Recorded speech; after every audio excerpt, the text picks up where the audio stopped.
I was fishing at my dock that night when a car suddenly sped past me and plunged straight into the river. I froze when I saw the license plate. It was my son's. I screamed for help, and that's when I saw him standing on the shore. He wasn't scared. He just smirked at me, then disappeared into the darkness. When the rescue team pulled the car out, what they found in the trunk left me speechless.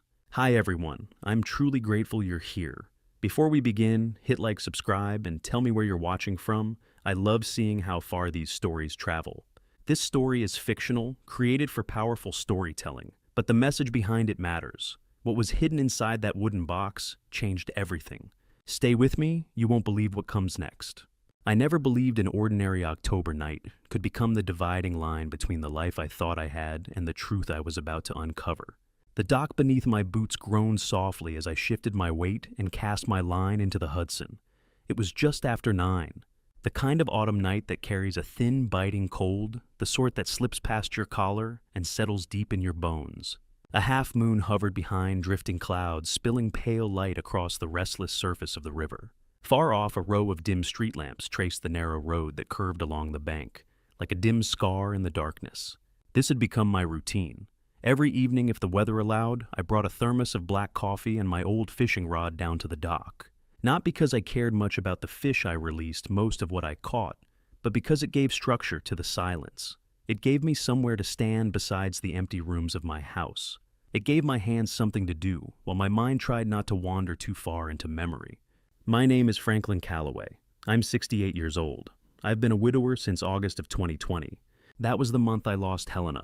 35 years of marriage, 35 years of shared mornings, private jokes, quiet understanding, and arguments that always ended in forgiveness. She was my partner, in every sense of the word, my best friend, the woman who made even ordinary days feel full. The doctors called it a car accident, rain on the pavement, poor visibility, a brief loss of traction. Her sedan sliding sideways into a utility pole on Route 9 while driving home from the grocery store. Quick, violent, final. I remember the knock at the door more clearly than the funeral. A uniformed officer standing on my porch hat, in hand, his voice low and rehearsed. "I'm so sorry, Mr. Calloway.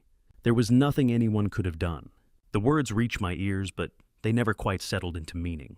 Not that night, not the next day, not even now. 3 years later, I still set out 2 mugs in the morning before catching myself.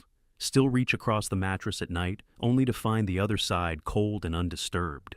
The house we raised our son in, where birthdays were celebrated and anniversaries toasted, and ordinary Tuesdays felt warm, now feels cavernous, echoing, haunted by laughter that no longer exists. Fishing is my excuse to leave it for a while. I can see Helena everywhere in that house. In the kitchen, where she used to sway while stirring sauce, singing old Motown songs off-key, and laughing when I teased her about it. In the living room, where she'd curl her feet beneath my leg on the couch while we rewatched films we already knew by heart. In the garden, she nurtured with quiet devotion, where roses still bloom faithfully every summer, unaware that their caretaker is gone. We were happy, truly happy, and then one rainy night took that happiness away. A small tug on the line pulled me back to the present. I reeled in slowly and found a modest bass flashing in the dim light. Nothing impressive. I worked the hook free with careful fingers and lowered it back into the water. "Swim safe," I murmured. Helena used to laugh at that ritual. "They can't hear you." "Franklin," she'd say, her eyes dancing. Maybe not, but I say it anyway. My thoughts drifted as they always do to Trevor, my son, 38 years old, Chief Executive Officer of Calloway Financial Group, the firm I built from scratch over 3 decades before stepping aside 5 years ago and handing him the reins. By every visible measure, he was thriving. Profits were strong, clients satisfied. He wore tailored suits, drove a luxury car, and lived in a Manhattan penthouse overlooking the skyline. From the outside, he embodied success. From the inside, something had changed. We hardly spoke anymore, not in the way we used to. When he was young, Trevor and I were inseparable. Weekend fishing trips at dawn, backyard baseball games that ended in grass stains and laughter. Late-night talks about the future, his ambitions, his fears.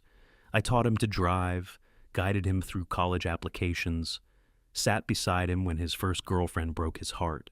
He was my boy, my pride. Somewhere along the road to adulthood, distance crept in. Maybe it began in college. Maybe it came with his first taste of corporate power. Or maybe grief reshaped him after Helena died, pushing him toward work instead of toward me. Now our conversations were brief and formal. "How are you, Dad?" "I'm fine." "You busy, work's crazy."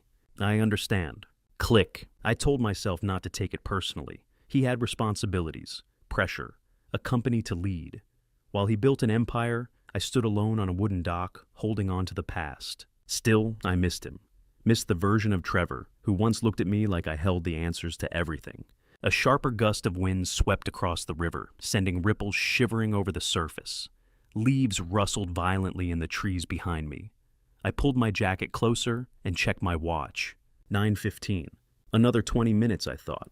Then I'd head inside, heat up leftover soup, and pretend to care about whatever flickered on the television. That's when I heard it. An engine. At first it was faint, a distant vibration threading through the quiet. Then it grew louder, unmistakable. A car moving fast along the narrow dirt road that passed beyond the trees behind my property. During daylight, that road saw occasional traffic. It connected to the highway about a mile down. But at night, almost never, especially not on a Wednesday in October. There were no streetlights, no shoulder, just tight lanes cutting between dense forest on one side and the river's drop on the other. The engine roared harder, not cruising, racing. The sound of gravel spraying beneath spinning tires sliced through the air. The vehicle was being pushed harder than any sane driver would dare on that stretch. I turned fully toward the tree line, squinting into the dark. My fishing rod hung loose in my grip. Something was wrong. The noise carried urgency, desperation. The kind of reckless acceleration you hear when someone is fleeing or charging headlong toward disaster. My pulse quickened. The wind seemed to hold its breath. The engine howled closer tires, screeching as they fought for traction on loose stone. Branches shuddered. A shadow flickered between trunks. I felt it before I saw anything. A tightening in my chest, a cold knot forming low in my stomach. Instinct whispered that this was not random, that this was not ordinary. The roar grew louder, still impossibly close, now close enough that I could feel the vibration beneath my boots through the planks of the dock. I stood frozen, heart hammering, every nerve alert. Whatever was coming fast. And deep inside me, beneath the grief and the loneliness and the years of quiet ritual, something shifted, a sense that the fragile balance of my life was about to fracture. I lifted my gaze toward the dark road beyond the trees, and the foreboding settled over me like the cutting October wind across the river. Something terrible was about to happen. The engine roared closer, louder than it had any right to be on that narrow dirt road. I lifted my head and felt the blood drain from my face. Out of the darkness burst a black sedan, headlights off, tearing down the riverbank like something feral. No brake lights, no hesitation. Just reckless speed and the savage growl of an engine being pushed beyond its limits. Gravel sprayed outward in violent arcs, flashing briefly under the thin wash of moonlight as the tires clawed at the uneven ground. My fishing rod slipped from my hands and struck the dock with a hollow clatter, but I barely registered the sound. I couldn't look away. The car was coming straight toward the edge of the bank. Even in the dark, I recognized it. A black Mercedes S-Class, sleek frame, chrome detailing catching stray reflections, the unmistakable shape of a car I'd seen countless times pulling into my driveway. And then the license plate came into view. 7XPJ-492. My breath locked in my throat. That was Trevor's car. No! The word escaped me as a whisper torn apart by the wind. The Mercedes didn't slow. It didn't swerve. It plowed through the low wooden guardrail in an explosion of splintered timber. For one impossible suspended second, it seemed to hover in midair, both front doors already flung open, as if the vehicle itself were trying to escape what was coming. Then gravity claimed it. The car plunged nose first into the Hudson, with a thunderous crash that shook the night. Water erupted upward in a towering plume, glittering silver beneath the moon, before collapsing back in a violent cascade. But the engine was still running. Even from the dock, I could hear it, a strangled guttural roar beneath the surface, machinery fighting the inevitable. The sound churned through the water like a dying animal refusing to yield. The doors. Both front doors remained open, rocking in the current like broken wings. And there was no one inside. What? My voice fractured. An accident. But where? My mind raced, grasping at logic. The car had been moving too fast, too direct, as if it had been aimed. But if this was some terrible accident, why were the doors open before impact? Why were the headlights off? And where was Trevor? I didn't allow myself time to think further. I ran. My boots pounded down the dock toward the small aluminum fishing boat tied at the end. My fingers fumbled clumsily at the rope, slick with river mist, my hands trembling so badly I could barely untie the knot. Behind me, the Mercedes was sinking deeper, the engine sputtering and choking as water flooded the cabin. I finally tore the rope free and threw myself into the boat, nearly capsizing it in my haste. The hull rocked violently as I seized the oars and jammed them into their locks. Row. I pulled hard against the sluggish current muscles, straining lungs burning. My heart hammered so violently in my chest, it felt like it might crack my ribs from the inside. The car floated perhaps 100 yards out, now its rear lifting slightly before tilting forward again. The red taillights still glowed beneath the surface, casting an eerie, distorted light through the dark water. Streams of bubbles rushed upward in furious bursts. The open doors drifted slowly in the current, almost serenely as the vehicle began its steady descent. I rode harder. Cold October winds sliced across the river, biting at my face, numbing my fingers. I didn't feel it. All I could see was that car, my son's car, slipping toward the depths. And then I saw him. A figure stood on the riverbank near the shattered remains of the guardrail. Tall, broad-shouldered, a dark jacket silhouetted against the faint glow of distant street lamps. He wasn't moving. He was simply standing there, watching. My oars faltered mid-stroke. The boat drifted forward under its own momentum as my chest seized. I knew that posture, even from 50 feet away. The slight forward curve of his shoulders. The way he stood with his hands buried in his pockets. It was Trevor. Moonlight touched the side of his face, revealing pale skin and wide, unblinking eyes. He looked terrified, and something else. Guilty. "Trevor!" I shouted, my voice cracking across the water. "Trevor!" His head snapped toward me. Our eyes locked. Across the dark river, across the chaos of sinking metal and swirling water, father and son stared at each other. For one unbearable heartbeat, time seemed to suspend itself.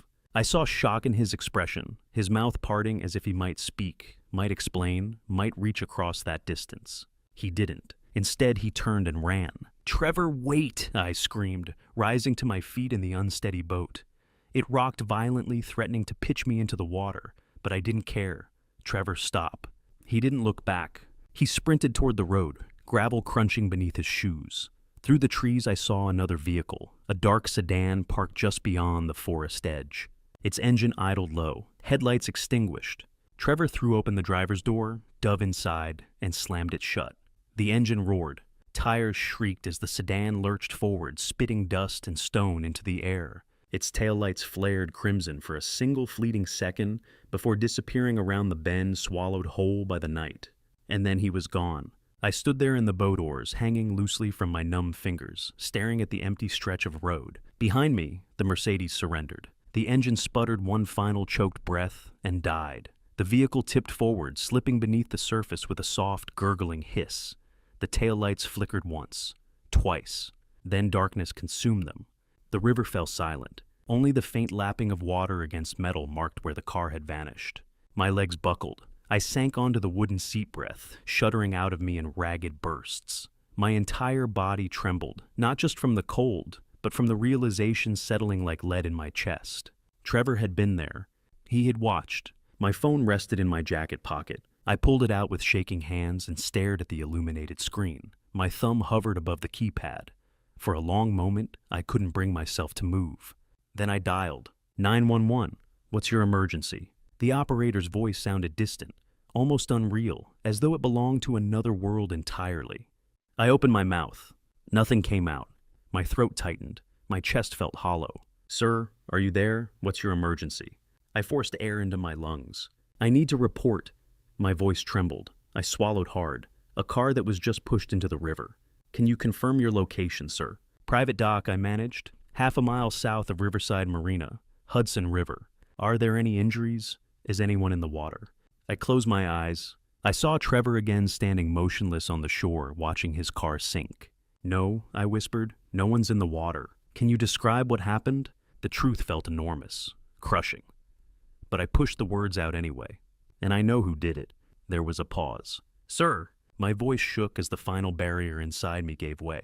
"I need to report a car that was just pushed into the river," I said. "And I know who did it." Another silence. It was my son.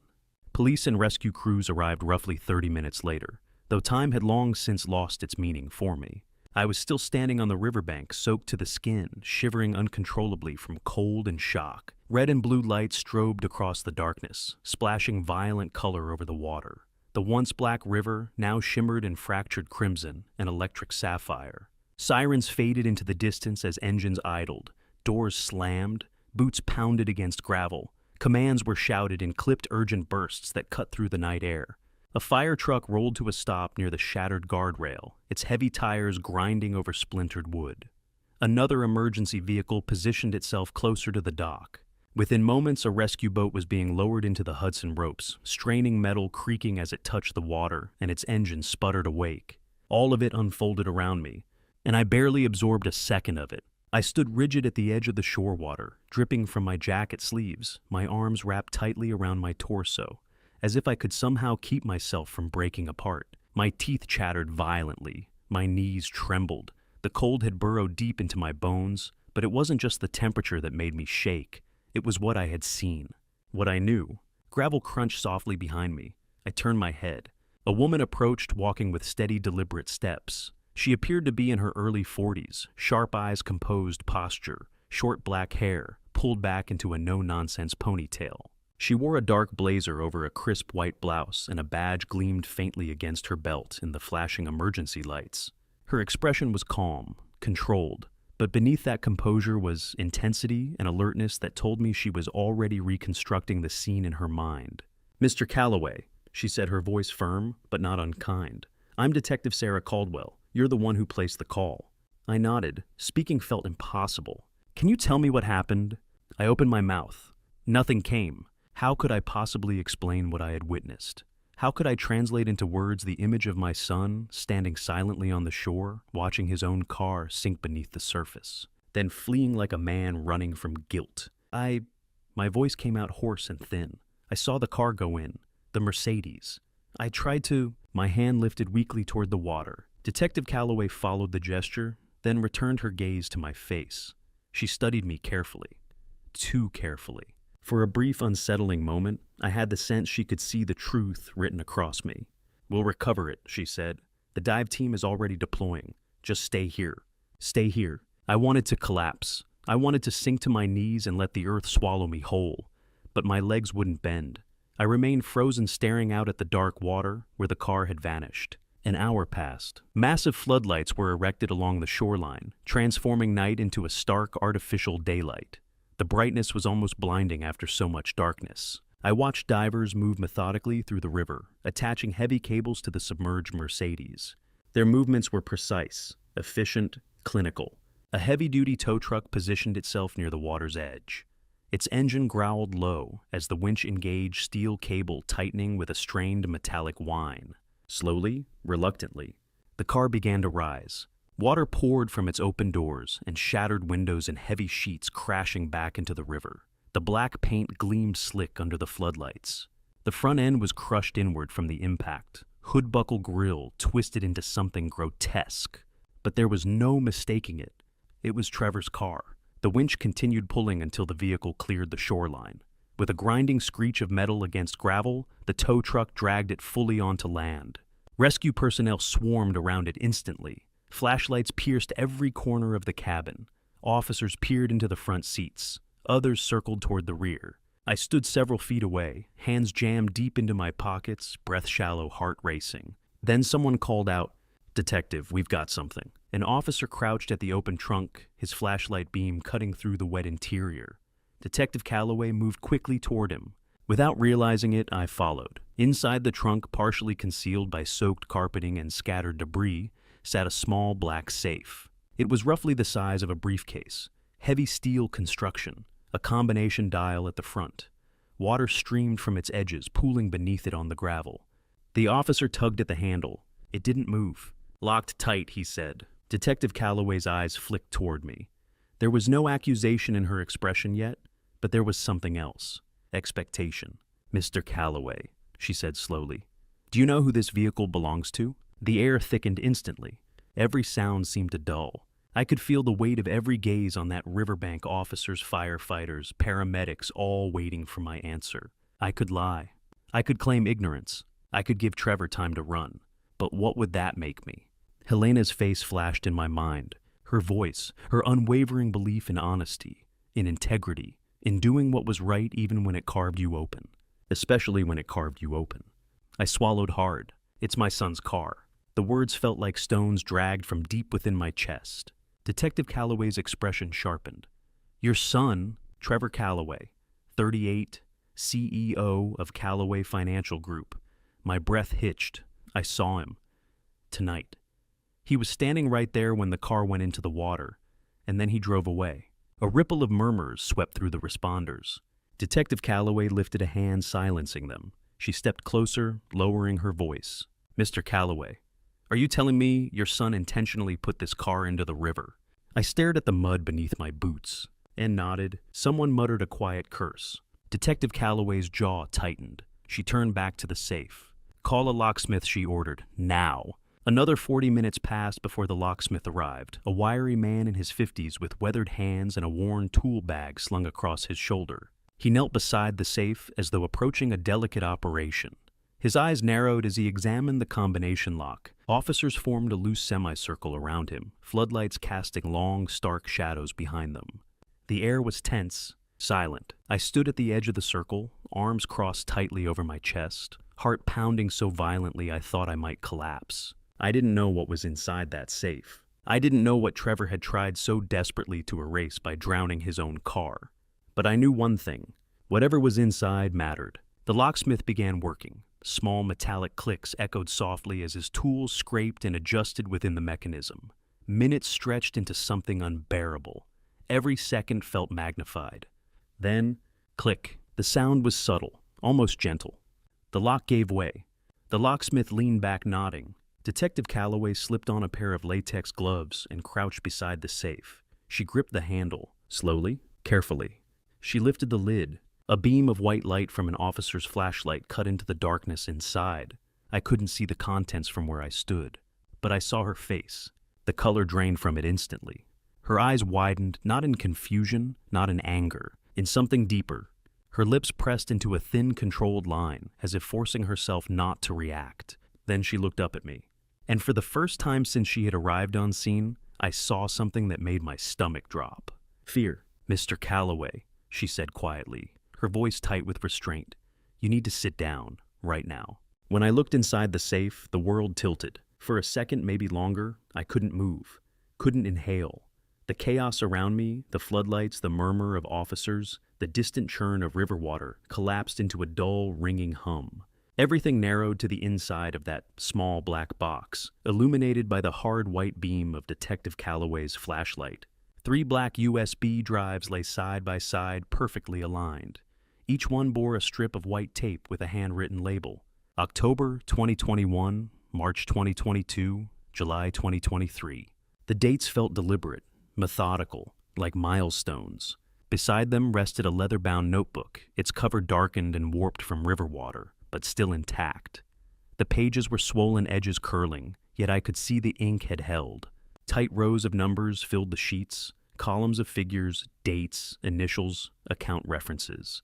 It wasn't random scribbling. It was organized, systematic, written in a hand that was careful, precise, almost obsessive. Under the notebook was cash, stacks of it. $50,000, at least $100 bills wrapped in rubber bands, damp but unmistakable. The green paper clung together, heavy with water, yet still thick and real. And beneath the money, documents, a stack of contracts maybe 10 or 12 pages deep, printed on the thick professional stock. The edges were soaked and curling, but the text remained legible under the light. And at the bottom of every page, Franklin Calloway. My name, my signature, except it wasn't. My hands began to tremble. I leaned closer despite Detective Calloway's quick cautionary glance. My eyes traced the ink, the curve of the R, the slanted stem of the M, the flourish beneath Calloway. It was close, painfully close, but it wasn't mine. That's not my signature, I heard myself say. Detective Calloway's head turned sharply toward me. Excuse me, that signature, I said, pointing my finger unsteady. It looks like mine, but it isn't. I didn't sign those. She studied me, carefully measured, skeptical. Then she lifted one of the contracts from the safe and held it closer to the floodlight. Her gaze flicked from the page to my face and back again. "Mr. Calloway," she said slowly, "this appears identical to your signature." "I know it does," I replied, my voice thin, "but it's not mine." My throat felt tight. I swallowed and forced myself to continue. "I've signed thousands of documents over 35 years. Contracts, board approvals, loan agreements. I know how my hand moves. I know the pressure I use." I stepped closer. "The M here, it's too steep. I angle mine more gradually. And the tail on the final L, I loop it back under slightly. I always do. Whoever signed this didn't." She said nothing. Her eyes narrowed slightly as she compared the lines. I could see doubt in her expression. She thought I was deflecting, covering myself, protecting my reputation. But I wasn't. Then she reached back into the safe again and pulled out something else. A white envelope. Sealed. On the front, written in thick black marker, were 2 words. "Helena, proof." My breath stopped. Helena? My wife's name. The world lurched. My knees weakened and I reached blindly for the side of the tow truck to steady myself. "What is that?" I whispered. Detective Calloway didn't answer immediately. She turned the envelope over in her gloved hand, studying it. Then her eyes moved to mine. Her expression had changed. Less suspicion now. More caution. "We're taking all of this into evidence," she said evenly. "Including you, Mr. Calloway. I need you to come to the station to give a formal statement." I barely heard her. All I could see was that handwriting. Sharp. Pressed hard into the paper. Trevor's handwriting. I had seen it on birthday cards. On notes he'd left for Helena. On signatures and company memos. There was no mistaking it. Why would Trevor label an envelope with Helena's name? What proof could possibly exist 3 years after her death? And why hide it in a safe and drive it into a river? The drive to the station took 20 minutes. It felt like hours. I sat in the back of Detective Calloway's sedan, staring through the window at empty streets sliding past and blurred streaks of yellow light. My clothes clung damply to my skin. I couldn't stop shivering. The safe and everything inside it had been sealed in evidence bags and loaded into a van. On the way to the station, Detective Calloway made a brief call, her voice low, professional. Financial fraud, falsified documents, potential federal involvement. By the time we pulled into the station lot, the FBI was already waiting. Agent Marcus Cole stood in the lobby when we entered. Mid-40s, tall, broad shoulders, close-cropped hair flecked with gray.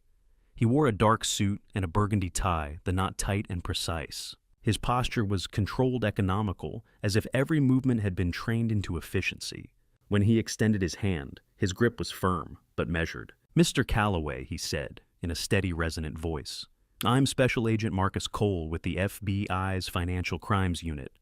I understand tonight has been difficult." I nodded. Words were still fragile things. He gestured toward a hallway. "Let's talk." They placed me in a small interview room, windowless fluorescent lights humming faintly overhead. A metal table bolted to the floor. 2 chairs opposite one another. A camera blinking silently in the upper corner. Detective Calloway sat across from me, notepad open, pen poised. Agent Cole stood near the door, at first arms crossed, observing. They asked questions. Precise, methodical. When had I last seen Trevor? How would I describe our relationship? Had I noticed unusual behavior in recent months? Was I aware of any questionable financial dealings within Calloway Financial Group? Had I ever signed blank documents? Did I know anyone named Eddie Torres? Each question felt like a stone dropped into still water, ripples spreading outward, hinting at depths I hadn't imagined. I answered honestly, sometimes slowly, sometimes with long pauses, but my mind kept returning to the envelope. Helena, proof. What could Trevor possibly have uncovered or hidden? After nearly an hour, Agent Cole finally moved from the wall and sat down across from me. He folded his hands on the metal table and leaned forward slightly. "Mr. Calloway," he said quietly, "we're going to analyze those USB drives. We'll examine the notebook, the contracts, every piece of evidence recovered from that vehicle." His eyes held mine steadily. "I need to be direct with you." He paused, not for effect, but as though measuring the weight of what came next. "What we find may be extremely painful." My chest tightened. "It may contradict what you believe about your son," he continued, "about your company, possibly even about your wife." The air felt thinner. "What are you saying?" I managed. He exhaled slowly. "I'm saying that if those documents are forged, if your signature was falsified, that suggests an extended pattern of fraud. The USB drives likely contain Digital records, transactions, histories, communications, offshore accounts. He didn't soften it. If your son has been involved in criminal activity, the evidence may be extensive. My hands clenched against the table, and the envelope I asked, Detective Calloway and Agent Cole exchanged a glance. "We haven't opened it yet," she said carefully. "But if it references your wife, and if it's labeled proof, it may relate to something far beyond financial misconduct." The words landed like ice. Agent Cole leaned closer. "I need to ask you something important." His voice was steady, but there was something behind it now. Concern. Once we open those drives and that envelope, he said, there's no going back. The truth, whatever it is, won't be something you can unlearn. My throat went dry. He held my gaze. "Are you sure," he asked quietly, "that you want to know?" 2 days later, the FBI called me back in. I hadn't slept since the night at the river. Every time I closed my eyes, I was there again standing on the dock, watching the black Mercedes tear through the guardrail.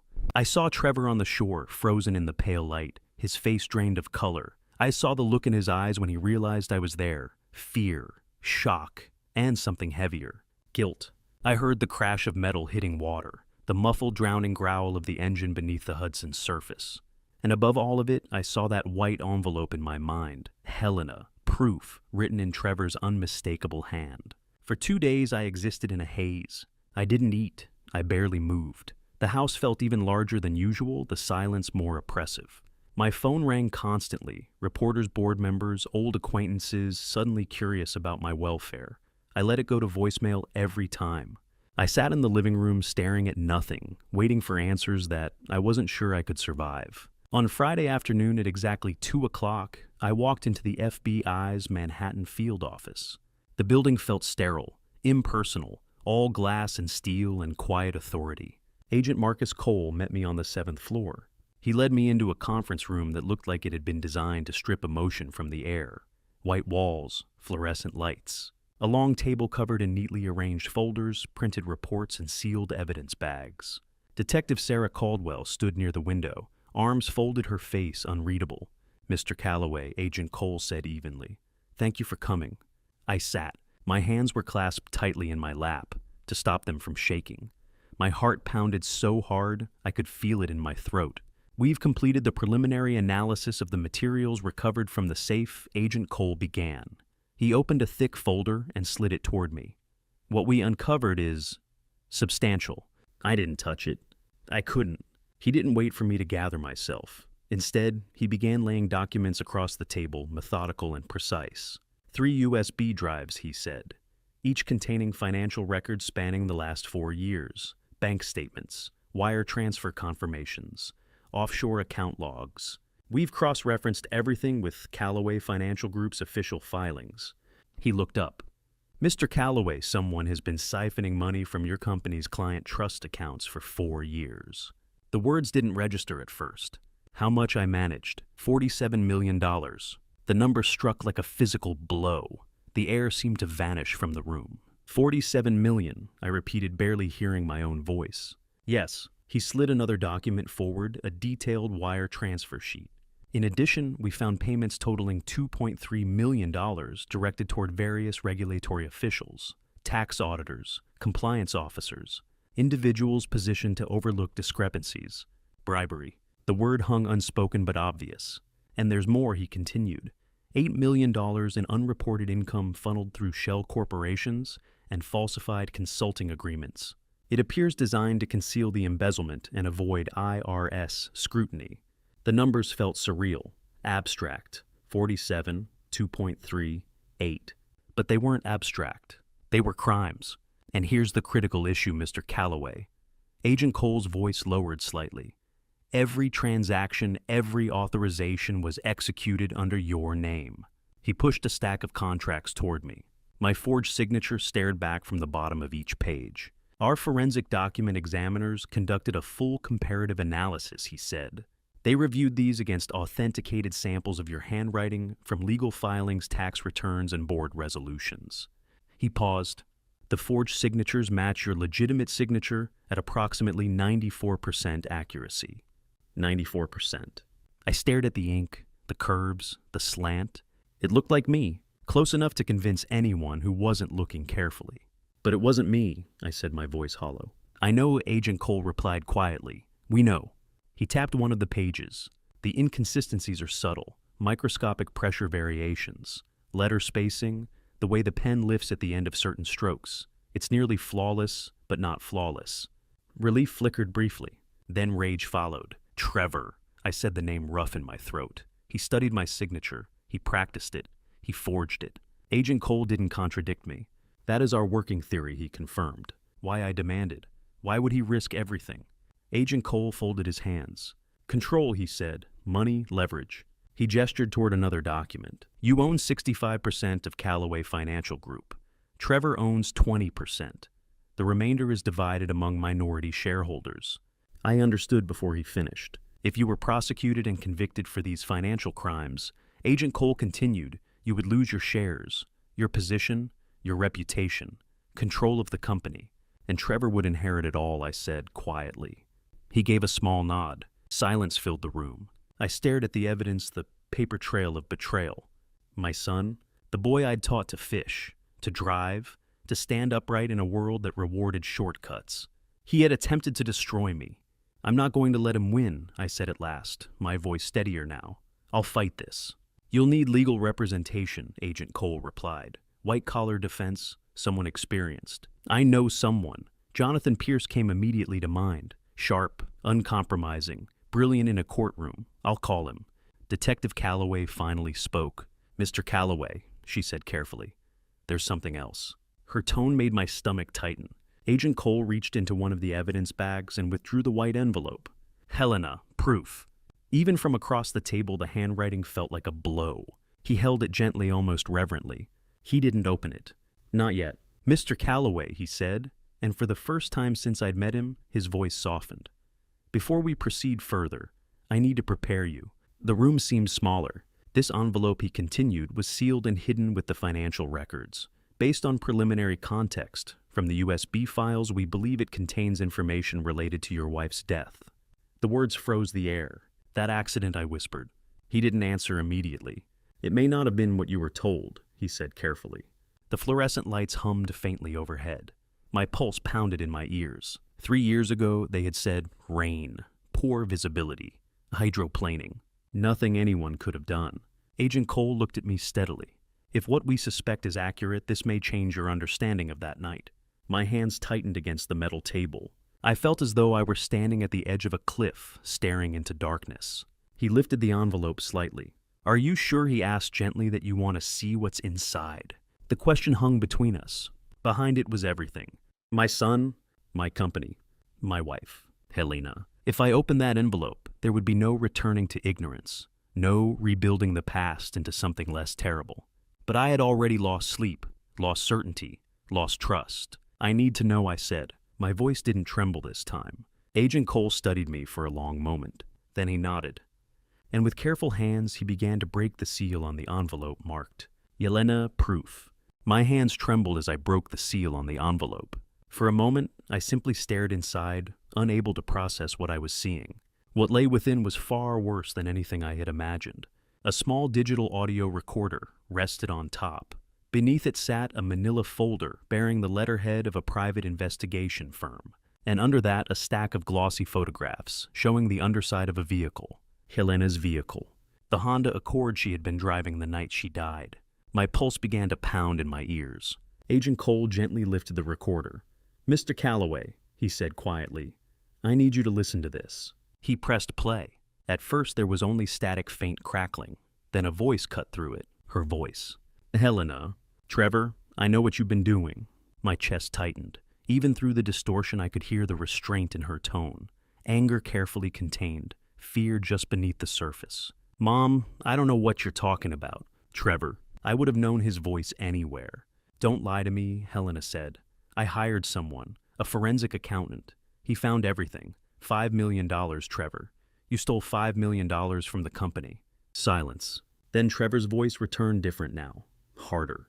You hired someone to investigate me. I had to. Your father trusted you. He gave you control of daily operations, and you, her voice cracked slightly. How could you do this to him? To us? I didn't steal anything, Trevor said flatly. I borrowed it. I was going to pay it back. Borrowed. Helena's restraint slipped. You funneled it through shell corporations. You falsified records. That's not borrowing. That's embezzlement. Another pause. When Trevor spoke again, his voice was disturbingly calm. What are you going to do? I'm going to the police tomorrow morning, and then I'm telling your father everything. Mom, his tone shifted lower, almost pleading, but underneath it, something else lurked, something cold. You shouldn't do that. I have to, she said firmly. You committed a crime, Trevor. I won't protect you from this. Mom, this conversation is over. The recording ended with a faint click. I stared at the device in Agent Cole's hand, my entire body trembling. That conversation had taken place 1 week before Helena's death. 1 week. Agent Cole opened the manila folder and slid the contents toward me. It was a report from a private investigator, Gerald Moss, former NYPD. Helena had hired him quietly without telling me. The report was meticulous. Bank statements, wire transfers, offshore accounts, shell corporations registered in Delaware and the Cayman Islands. $5 million, just as she had said on the recording. At the bottom of the final page, written in Helena's familiar, elegant script, I have to tell Franklin. I have to make this right. My vision blurred. Agent Cole placed the photographs in front of me next. We had these examined by our forensic automotive specialists, he said. I picked up the first image, the underside of Helena's Honda Accord. The brake line was circled in red.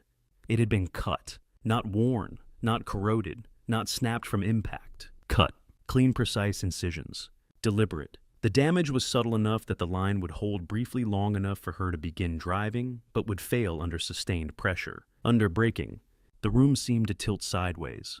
It had been raining that night, late summer storm, sheets of water turning asphalt into slick black glass. Helena had been coming home from book club. I remembered standing in the doorway telling her to be careful. She'd laughed softly and kissed my cheek. I've been driving in the rain for 40 years, Franklin. I think I can handle it. Those were the last words she ever spoke to me. The call came at 11:47 p.m. Her car had left Route 9 near the bend by the old mill. She'd struck a utility pole at high speed. The airbag deployed, but the impact was catastrophic. She was gone before the paramedics arrived. The police ruled it an accident. Wet roads, reduced visibility, loss of control. It had made sense. I had believed them. I buried my wife. I mourned her. I spent 3 years blaming rain, blaming the road, blaming fate. But it wasn't fate. It was Trevor. I looked at Agent Cole, my voice barely audible. He took her from me. The words felt unreal. He cut the brakes. He caused the crash. My throat closed. Based on this evidence, Agent Cole said carefully, we are formally reopening the investigation into your wife's death. Automotive forensics will re-examine the vehicle records. We'll review the original crash findings and conduct fresh interviews. If Trevor Calloway is responsible, we will establish it. Something inside me gave way. All the grief I had been holding for 3 years surged forward. Loneliness, regret, anger, unanswered questions. I covered my face with my hands and wept.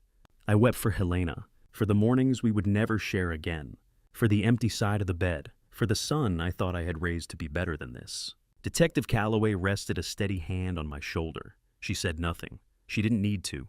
Time blurred. Eventually the tears slowed. I lowered my hands and stared again at the photographs of the severed brake lines. $5 million. That was what Helena had discovered. Enough to send Trevor to prison. Enough to destroy his reputation. But was it enough to kill for... My mind shifted. $47 million.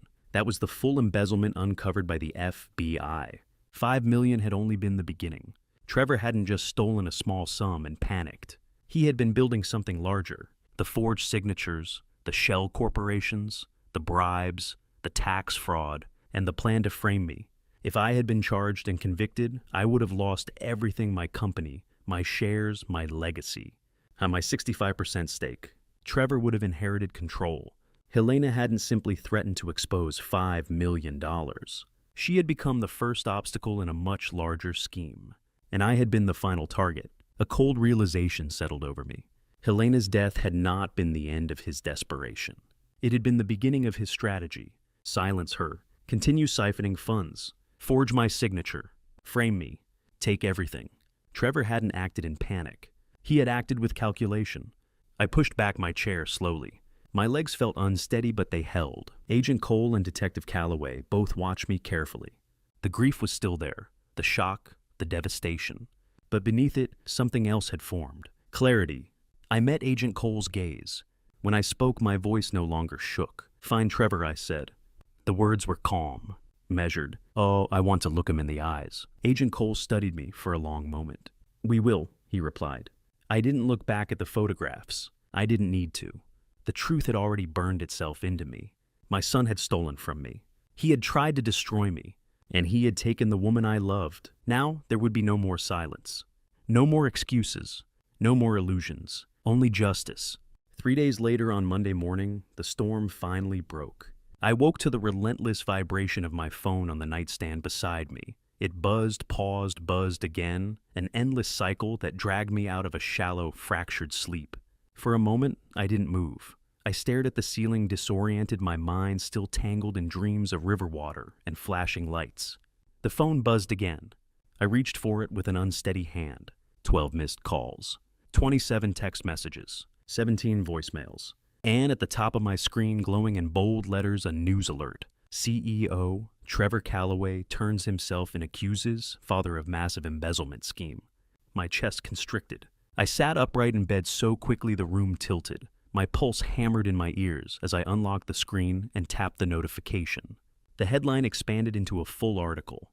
In a stunning development, Trevor Calloway, 38 CEO of Calloway Financial Group, voluntarily surrendered to authorities this morning and announced he will hold a press conference at 2 p.m.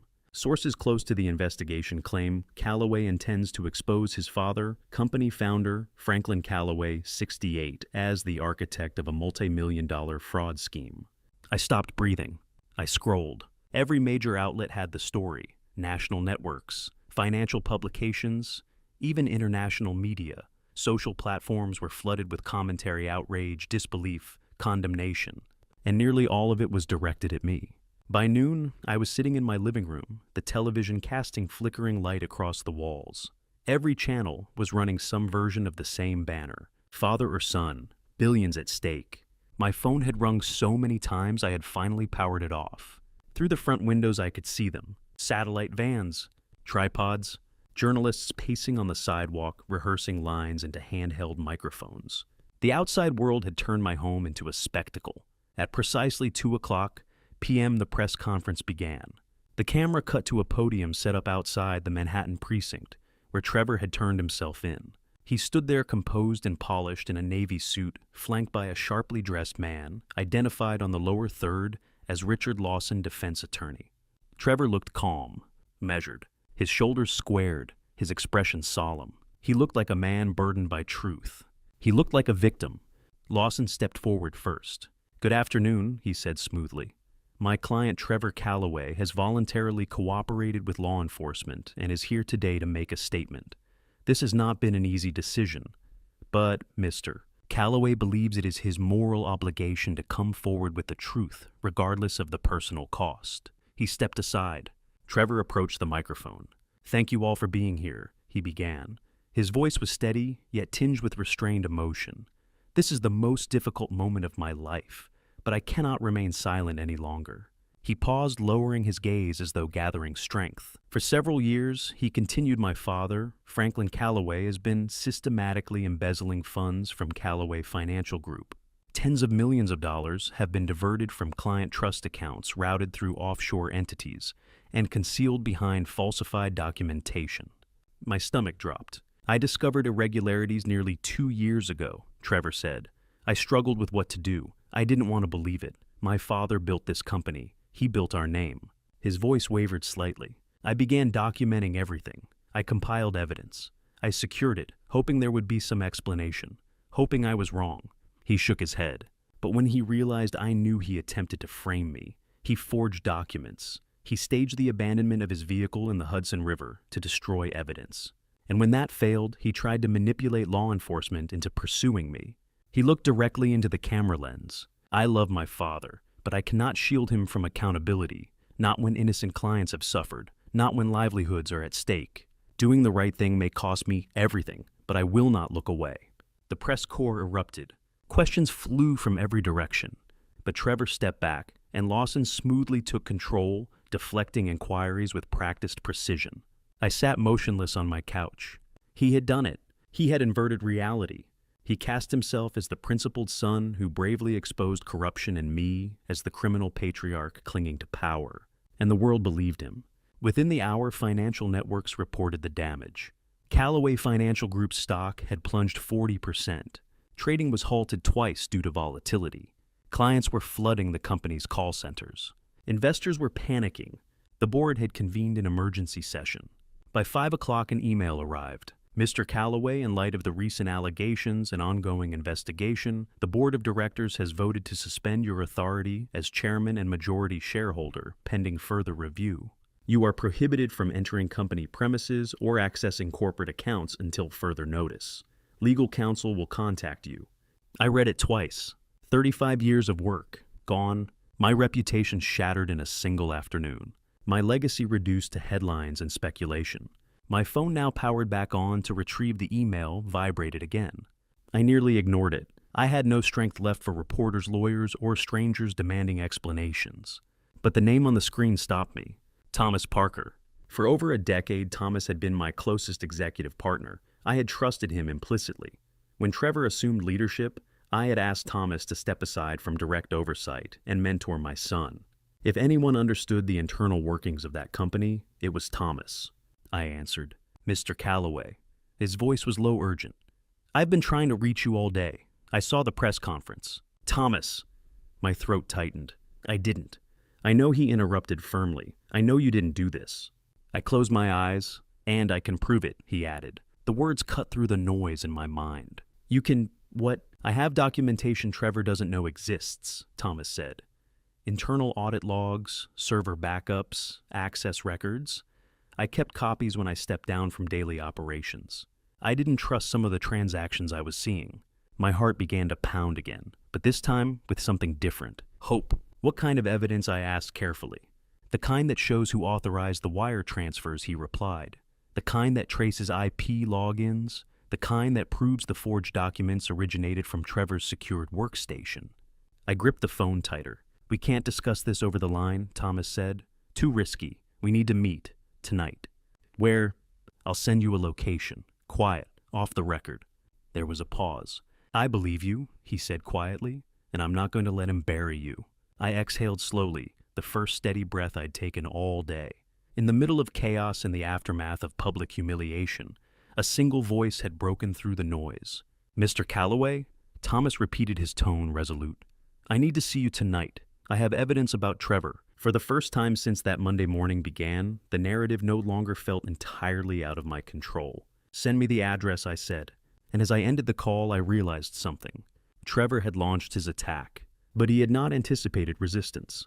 Not from me, and not from Thomas Parker. Thomas Parker arrived at my house at exactly 10 o'clock that night. By then, the reporters had finally retreated their vans, disappearing one by one down the darkened street. But the silence they left behind wasn't peace.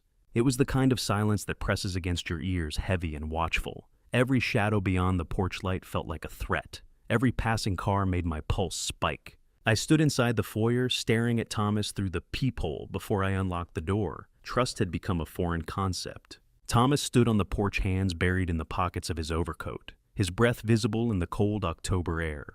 The years had not been kind to him. The lines around his eyes were deeper than I remembered, his posture slightly stooped, as though he'd been carrying something weighty for a long time. I opened the door. Mr. Callaway, he said quietly. There was no warmth in his tone, only gravity. I stepped aside. He entered without another word. We settled in the living room, the same room where only hours earlier I had watched my son dismantle my life on live television. The television was dark now, its reflection faint in the glass. But I could still see Trevor's face in my mind, controlled, composed, righteous. Thomas sat opposite me, a worn leather briefcase resting on his lap. He didn't speak at first. He studied me carefully. I don't know who to trust anymore, I said at last, my voice raw. The board suspended me. The media's crucified me. Even federal investigators are looking at me like I'm capable of this. I swallowed. And my own son. The rest caught in my throat. Thomas nodded once. I saw the press conference. Then you know what he's claiming. I do. And it's a lie. I looked up sharply. Something fragile stirred in my chest. Hope mixed with desperation. How can you be so sure? Thomas leaned forward slightly, fingers resting on the briefcase. Because I've been watching him for years. The words settled between us. What does that mean? I asked. You asked me to step down as COO 3 years ago, he reminded me. You wanted me to mentor Trevor, help him transition into full leadership. I did that. I worked under him. I observed his decisions, his access patterns, his spending authority. He paused, and I noticed inconsistencies. My pulse quickened. Inconsistencies how? Thomas opened the briefcase. Inside was a thick folder worn at the edges packed with documents. He placed it on the coffee table between us. The weight of it alone felt ominous. Transaction records, he said. Files Trevor attempted to erase from the company's servers. I recovered copies before they were permanently scrubbed. I stared at the stack. What do they show? Wire transfers, shell companies, offshore accounts, patterns that didn't align with legitimate business operations. He flipped the folder open. Page after page of printed statements, bank routing numbers, highlighted figures, notes scrawled in the margins. Transfers in increments of $200,000, $500,000, $1 million at a time, all routed through corporate entities I had never approved. He was meticulous, Thomas continued. He used layered transfers. Funds moved through 3 or 4 holding companies before landing in offshore accounts. But every sequence traces back to his credentials.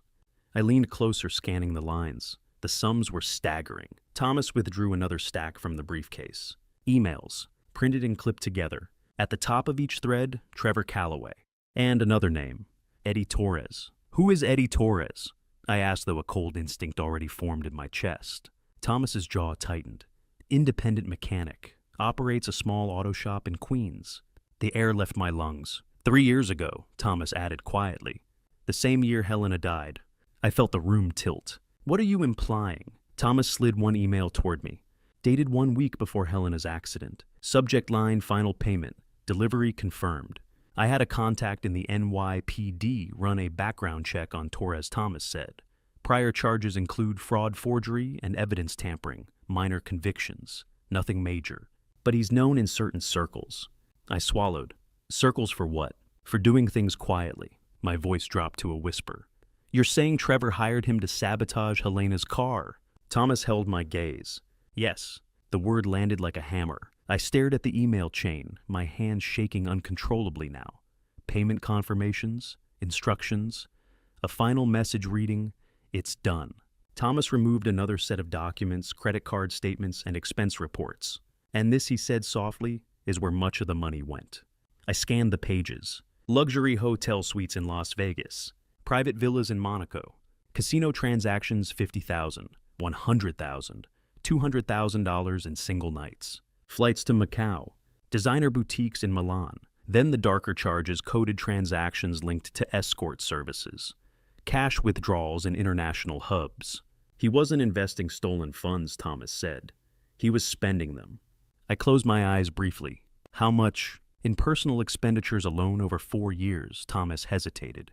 Nearly $10 million. $10 million. While retirees trusted us with their savings, while families depended on our stability, while Helena discovered the truth and lost her life for it. And the rest, I asked hollowly. Parked offshore, likely intended as leverage or escape capital. The room felt smaller. I looked at Thomas. Why didn't you come to me sooner? Guilt flickered across his face. I didn't have enough. Trevor was careful. He scrubbed logs, restricted access, manipulated internal audits. I began noticing irregularities about 18 months ago. But I needed hard proof. He exhaled slowly, and I struggled with the reality of it. He's your son. I mentored him. I didn't want to believe he was capable of something this calculated. He looked toward the dark television screen. But after watching him today standing in front of cameras and accusing you of crimes he committed, I knew silence wasn't an option anymore. For the first time since the press conference, something inside me steadied. A thin line of resolve. Will you testify? I asked. Thomas didn't hesitate. Yes. The answer was immediate. I will testify in court, under oath. I will provide server logs, email backups, transaction data, everything I've preserved. He stood slowly, meeting my eyes. But before we get there, he said, voice firm, we must dismantle the foundation of his case. I knew what he meant. The signatures, I said. He nodded. If Trevor's argument stands, it hinges on those forged documents appearing authentic. We need an independent forensic document examiner, one beyond the federal team, to validate what we already suspect. That they're fabricated. That they were constructed to implicate you. I rose to my feet as well. For days I had felt cornered. Now I felt something different. Anger but controlled. Purpose. Then we start there, I said. Thomas closed the briefcase. We start by proving the signatures are forged. Outside, the wind rattled the windows. For the first time since Trevor's betrayal went public, I no longer felt alone in the fight. And this time, I would not be blindsided. This time, we would build the case piece by piece, until the truth could no longer be twisted, until the man who called himself my son had nowhere left to hide.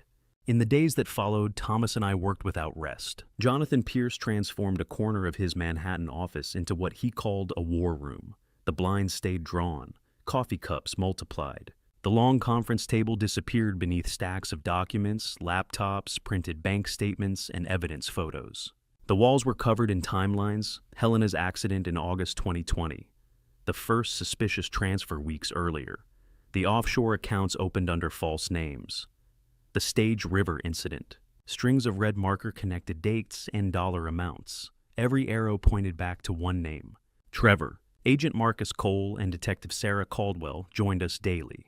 They moved through the room with a quiet intensity, reviewing transaction logs, forensic reports, and recovered emails. Every document Trevor had forged, every shell company he had created, every lie he had told, laid bare under fluorescent lights. The first major breakthrough came from Dr. Helen Cooper. Jonathan had hired her independently, a forensic document examiner with over 35 years of courtroom testimony behind her name. She was small, precise, and carried herself with the calm authority of someone who had spent decades dissecting deception. For 3 days she worked in near silence, studying the forged signatures under magnification. When she finally looked up from her microscope, her eyes were sharp. "Mr. Calloway," she said, "these signatures were not written by hand." My pulse quickened. "What do you mean?" "They were digitally reproduced." She slid a blown-up image toward me. "Your authentic signature was scanned, manipulated, and printed onto these documents. Under magnification, you can see pixelation artifacts. Real ink penetrates paper fibers. It shows pressure variation. These do not." Agent Cole leaned forward, studying the enlarged image. "Can you testify to that?" he asked. Dr. Cooper nodded. "Absolutely. I've seen this technique before. It's sophisticated, but not invisible." For the first time in days, I felt a breath of relief. The forged foundation of Trevor's accusation had cracks. The second breakthrough came sooner than expected. The FBI located Eddie Torres. He was found at his auto garage in Newark, 52 years old, minor criminal record, financially unstable. When Agent Cole and 2 federal agents confronted him, it took less than 20 minutes for him to collapse. His confession was recorded on video. 3 years earlier, in August 2020, Trevor Calloway had paid him $15,000 in cash to tamper with the brake lines on a Honda Accord. No questions asked. He described how he made clean incisions subtle enough to delay failure until braking pressure intensified. A week later, Torres saw the news report about Helena Calloway's fatal crash on Route 9. "I didn't know it was his mother," Torres said on camera, voice shaking. "I swear I didn't know. I've been living with that guilt ever since." Agent Cole played the video for us in the war room. I sat motionless, staring at the screen as Torres described in detail how he had sabotaged my wife's car. Jonathan placed a steady hand on my shoulder. "This reopens Helena's case," he said quietly. "This is homicide, Franklin." The word echoed. Homicide. But the most devastating evidence came from the financial forensics team. The FBI traced Trevor's offshore accounts and uncovered a shell corporation in the Cayman Islands holding $12 million money siphoned from client trust funds over 4 years. The account had been opened under an alias, but the login IP addresses used to access it traced directly to Trevor's personal laptop. Detective Calloway looked up from her notes. "We've also confirmed the ownership records for the Mercedes S-Class that was pushed into the river," she said. "It's registered under Trevor's name. However, you're listed as co-owner and co-signer. You guaranteed the loan in 2020. Agent Cole gave a slight nod. "That detail helped us. As co-owner, we accessed maintenance records, GPS tracking logs, and insurance files without needing additional warrants." He flipped a page. "The GPS data confirms the vehicle traveled from Trevor's Manhattan residence to your private dock that night. and Trevor's phone remained inside the vehicle until just before it entered the water. I closed my eyes. He had orchestrated every step. He drove the car to my dock intentionally. He wanted me to be the first witness. He wanted my location, my property, my proximity to the vehicle to frame me. "Why my house?" I asked quietly. Agent Cole's expression hardened. "Because optics matter. Geography matters. He wanted you tied to the scene. When law enforcement recovered the safe containing forged documents bearing your signature, the narrative would write itself." Father pushes car into river to destroy evidence. The room fell silent. Thomas broke it. So, the embezzlement, the forged signatures, the staged river incident, it was all part of one coordinated plan. Agent Cole nodded once. Yes, Trevor was constructing a long-term strategy. If Franklin were arrested and convicted, his 65% controlling stake would be forfeited.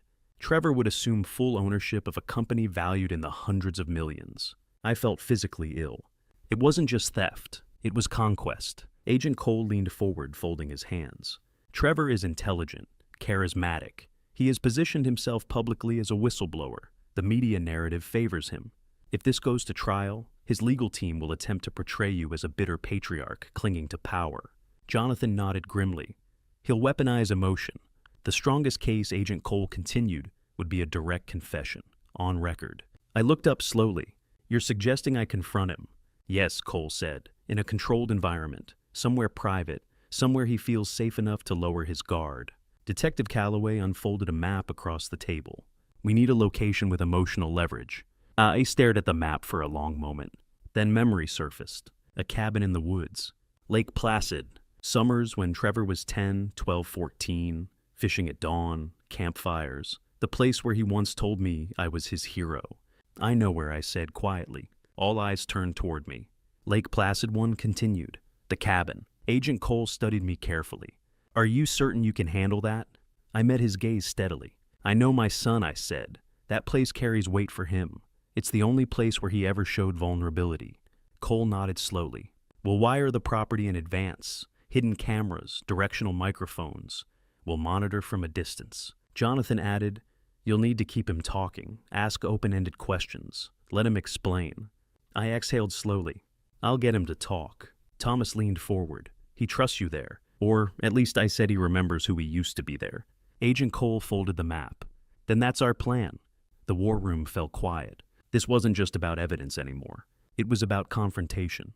I would look my son in the eyes, and he would either confess or confirm beyond doubt who he had become. Lake Placid, I repeated softly. The only place left where Trevor might still have a conscience. And perhaps the only place where I could finally face the truth. Before driving to Lake Placid, I allowed myself to drift backward.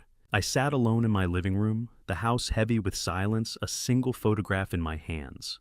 I had taken it down from the mantel that morning. The edges were worn, the colors softened by 3 decades of sunlight, but the image was still clear. Helena stood on the dock, one arm wrapped around Trevor. He couldn't have been more than 8 years old. He held up a small trout with both hands, grinning, as if he had just conquered the world. Helena's smile was warm, radiant, the same smile that had once steadied every storm in my life. And there I was, beside them, my hand resting proudly on Trevor's shoulder, looking at my family as if nothing beyond that dock could ever matter, because nothing did. It was the summer of 1993, 2 full weeks at the cabin near Lake Placid. No phones, no clients, no market reports. Just pine trees, lake water, and the 3 of us. I closed my eyes and the memory returned in waves. Trevor had been small then, his voice bright, his hands soft and uncalloused. Every morning, we rose before dawn and walked to the dock while mist hovered over the lake. I taught him how to bait a hook without flinching, how to cast properly, how to sit in silence and wait. Patience, I had told him, was part of strength. One morning, he had looked up at me, his eyes wide and sincere. "Dad," he said, "you're my hero." I laughed at the time, embarrassed by the weight of the word. "I'm just your father," I replied, ruffling his hair. He shook his head, stubborn even then. "No? You know everything?" The memory tightened something in my chest. I had believed him. That night by the fireplace, rain drummed steadily against the cabin roof. Helena wrapped Trevor in a wool blanket and pulled him close as flames flickered across the stone hearth. "You know what matters most?" she asked him gently. What Trevor had replied. "Honor," she said. "More than money, more than success. doing what's right even when no one is watching. Trevor had nodded solemnly. I'll remember. Helena kissed his forehead. I know you will. Later, after Trevor had fallen asleep, Helena rested her head against my shoulder. He's going to be a good man, she said. I had believed that too. Now, 30 years later, I stared at the photograph and wondered when that promise fractured. When the boy who called me his hero became the man who orchestrated his mother's death and attempted to bury me beneath his crimes. Where had that child gone? The drive north took 5 hours. I left before sunrise. The city was still half asleep, skyscrapers fading into morning haze as I merged onto AI-87. Gradually, concrete gave way to forest. Mountains rose in the distance like silent witnesses. By midday, the rain began. It fell hard, thick sheets striking the windshield, blurring the road into streaks of gray. The wipers fought to keep pace. Visibility dropped. The asphalt glistened dangerously. It was the same kind of rain that had fallen the night Helena died. My hands tightened around the steering wheel. For a moment, I felt as though time had folded back on itself. Road slick beneath tires, water distorting the world beyond the glass. Focus, I told myself. By the time I reached the outskirts of Lake Placid, the rain had softened into a steady drizzle. Pine trees lined the road, their scent faint but familiar. I arrived at 6 o'clock sharp. The cabin stood exactly as it had decades ago, small weathered cedar siding, tall pines framing the structure like guardians. The porch boards were darker with age, but the shape of the place was unchanged. I parked and remained seated for a moment, staring at it. This was where we had been whole. Agent Marcus Cole and his team had arrived earlier. Their unmarked van was parked discreetly down the road. Surveillance equipment had been installed, micro cameras in the living room, audio recorders embedded within walls and ceiling beams. Every angle covered. Cole approached my car as I stepped out. You ready? He asked. His voice was steady, professional. I nodded though my palms were damp. You'll have 30 minutes, he said. We need him talking. We need admissions about the brakes, the embezzlement, the forged signatures, the river. Can you get him there? I'll do what I have to, I answered. Cole studied my face, perhaps measuring whether grief would overpower resolve. We're monitoring everything. If it escalates, we intervene. I nodded once more. The air was cold and wet as I walked toward the cabin. Each step onto the porch boards echoed faintly. I raised my hand and knocked. Silence. Only wind in the trees and the faint patter of rain. Then footsteps approached from inside. The door opened. Trevor stood there. For a moment, I barely recognized him. His face was pale drawn, cheeks hollowed by stress or sleeplessness. Dark circles framed bloodshot eyes. His expensive suits had once tailored him sharply. Now he wore a simple jacket that hung loosely on his thinner frame. He looked like a man unraveling. We stood facing each other, father and son, separated not by wood and air, but by betrayal, death, and ambition. Neither of us spoke. Memories collided with reality, the 8-year-old holding a trout, and the 38-year-old architect of destruction. Trevor broke the silence first. You found this place, he asked. His voice was hoarse, stripped of its usual executive polish. I stepped inside without answering immediately. It was never hard to find, I said quietly. It's where we used to come when things mattered. His jaw tightened. The cabin interior smelled faintly of cedar and dust. The fireplace remained in the same place. The old wooden table still stood near the window overlooking the lake. For a brief, fragile second, it almost felt like the past had returned, but the cameras hidden in the walls reminded me why I was here. Trevor closed the door behind me. I didn't think you'd come, he said. You called, I replied evenly. You said you wanted to talk. He ran a hand through his hair. You shouldn't have brought the FBI into this. I held his gaze. You shouldn't have cut your mother's brakes. The words landed between us like shattered glass. Trevor's expression flickered anger, fear, something else. You don't know what you're talking about, he said. I stepped further into the room. I know about Eddie Torres, I continued calmly. I know about the $15,000. I know about the $5 million she discovered. And I know about the $47 million you moved offshore. His breathing changed slightly quicker. You think they'll believe you? He asked. They already have evidence, I replied. Silence stretched. Rain tapped softly against the cabin windows. You could have come to me, I said softer now. You could have told me you were in trouble. We would have fixed it. His eyes darkened. You never would have understood. I understood more than you think I said. His shoulders slumped for a fraction of a second. The boy who once called me his hero seemed to flicker somewhere behind his eyes. You were going to send me to prison, I said quietly. You staged the river. You planted the safe. You forged my name. Trevor didn't deny it immediately. Instead, he stared past me toward the lake beyond the window. I built something bigger than you ever imagined, he said finally. You were holding the company back. With integrity, I asked. With control, he snapped. The mask cracked. Mom would have destroyed everything, he continued, voice rising. She didn't understand what was at stake. She understood right from wrong, I said. His jaw clenched. You think this world rewards honor, he said bitterly. It rewards power. And so you killed her? I asked, voice steady. The question hung heavy in the air. Trevor looked at me, really looked at me for the first time since I'd arrived. His eyes were glassy. She wasn't supposed to die, he said quietly. There it was, a fracture. Rain intensified briefly, drumming harder against the roof. I didn't move, and the company I pressed, the money. He exhaled sharply. I deserved it, he muttered. You deserved to steal. I deserved control, he said. The boy in the photograph was gone. In his place stood a man consumed by ambition. I felt something inside me settle, not relief, not anger, clarity. You still could have chosen differently, I said. Trevor's expression shifted again, regret perhaps, or realization that the trap had already closed. Outside hidden microphones captured every word.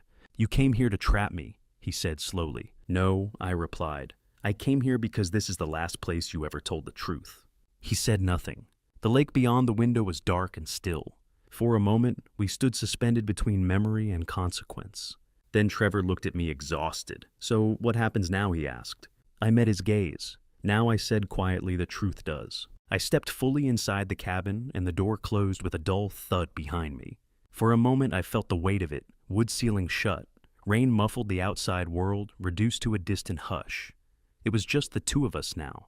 The interior looked almost unchanged. The same worn wooden floor, scratched and dulled by decades of summers. The same stone fireplace rising in the center of the room, dark and empty now. A small kitchen still tucked into the corner cabinet, slightly crooked from age. But the warmth that had once lived here was gone. The air felt stale, cold. The shadows seemed thicker, as if the cabin itself were holding its breath. Trevor stood by the window with his back to me, watching the rain streak down the glass. His shoulders were tense, hands shoved into his pockets. We said nothing. The silence between us wasn't ordinary silence. It was dense, packed with 3 years of grief lies, suspicion, and the unspoken knowledge of what he had done. Everything that had shattered our family hung in the air like smoke. Finally, Trevor turned. His face looked drawn in the dim light, hollowed, guarded. I didn't think you'd come, he said quietly. I had to, I replied. He gestured toward the couch. Sit. I moved slowly across the room, every step deliberate. My legs felt heavier than they should have, as though I were walking towards something irreversible. I lowered myself onto the couch. Trevor sat across from me in the old armchair, leaning forward, elbows on his knees, hands clasped together. We were only a few feet apart. It felt like miles. I studied him, really studied him, searching for something familiar. The curve of his jaw, the shape of his eyes, any trace of the boy who once held up a trout on this very dock and grinned at me like I was invincible. But all I saw was a stranger. I leaned back slowly and let out a long breath. When I spoke, I made my voice quiet. Tired. I'm done, Trevor. He frowned slightly. What does that mean? I'm done fighting, I said. The board suspended me. The media's already convicted me. My own attorney says the case against me, at least publicly, is nearly impossible to reverse. Even if we prove the signatures were forged, even if we prove I didn't touch $1 of that money, the damage is done. I rubbed my face with both hands, letting exhaustion show.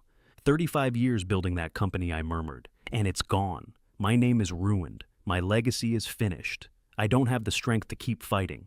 Trevor was watching me carefully now, not emotionally, analytically. What are you saying, he asked, though. I could see he already sensed it. I met his eyes. I'm saying you win. The words hung in the room. I'll transfer my shares, I continued, all 65%. I'll sign whatever you put in front of me. You'll have full control. The company, the board, everything. He didn't move. I'll leave, I added. New York, the business world. I'll disappear if that's what it takes. I just want it over. For a few seconds, Trevor simply stared at me, searching for deception. Then I saw it. The shift. The tension in his shoulders eased. His jaw loosened. The faintest trace of a smile touched his lips. He believed me. You're serious, he asked. I am. I get everything. Yes. He leaned back into the chair and exhaled slowly. The triumph in his eyes was unmistakable. It wasn't loud, it wasn't dramatic, but it was there, quiet satisfaction like a chess player finally cornering his opponent. I'm glad you're finally seeing reason, he said. I nodded slowly. There's just one thing, I said. His eyes narrowed slightly. What? I want to understand. He stiffened. Understand what? Why? I said softly, before I walk away. Before I give you everything I've ever built. I need to know why you did this. Trevor's jaw tightened. You wouldn't understand. Try me. He stood abruptly pacing toward the fireplace. He stared into the empty hearth as if something there might answer for him. Do you know what it's like, he said, his voice hard, being your son? I didn't interrupt. Growing up with your name attached to mine, he continued. Everywhere I went, school, college, business. Oh, you're Franklin Calloway's son. Like, that was my entire identity. He turned toward me, anger rising. You built an empire. Everyone worshipped you. Investors, employees, the press. You were flawless, brilliant, untouchable. I was never flawless, I said quietly. You didn't have to be, he snapped. The world saw you that way. He ran a hand through his hair. I was 28 when you made me CEO. 28. Do you know how absurd that is? No one saw me as capable. They saw me as your project. I believed in you, I said. That was the problem, he shot back. You believed in me as your successor, not as my own person. He began pacing again. Every board meeting, every client introduction. This is my son. He'll take over someday. Do you know what that does to someone? It means you're never allowed to fail, never allowed to stumble, never allowed to be anything less than you. The rain tapped steadily against the windows. I never expected perfection, I said. You didn't have to say it, he replied bitterly. It was in everything. He stopped pacing and faced me. So, yes, he continued, voice lower, now darker. I took the money. The confession came almost casually. I moved it. I funneled it offshore. I spent it. He laughed softly without humor. Macau, Monaco, Vegas. For the first time in my life, I wasn't just your son. I was powerful. And when it wasn't enough, I asked quietly. I took more, he said flatly. And when I realized the hole was too deep to climb out of, I made sure someone else would fall in first. You framed me. He didn't deny it. You were always the golden figure, he said. So I decided to make you the villain. I held his gaze. And your mother. For a fraction of a second, something flickered in his eyes. Then it hardened. She was going to ruin everything he said. She hired someone. She knew. She was going to tell me. Yes. And that was unacceptable to you. She would have destroyed the company, he said. She would have saved it, I replied. Trevor's jaw tightened. She was going to the police, he said quietly. I couldn't let that happen. So, you cut her brake lines. Silence. He didn't speak, but he didn't deny it either. The absence of denial said everything. Something inside me fractured, but I kept my face calm. I understand, I said gently. He blinked, startled. You felt trapped, I continued. You thought you had no way out. He stared at me, confusion flickering through his expression. I'm not excusing it, I added, but I see how you got there. He swallowed. For the first time since I'd arrived, the mask slipped. You don't know what it's like to feel small your entire life, he muttered. I know what it's like to build from nothing, I replied, and to be terrified of losing it. We sat in silence again. Rain whispered against the cabin walls. I leaned forward slightly. I have one last question, I said. Trevor's eyes narrowed cautiously. After that, I signed everything. The shares, the control, all of it. He hesitated. What's the question?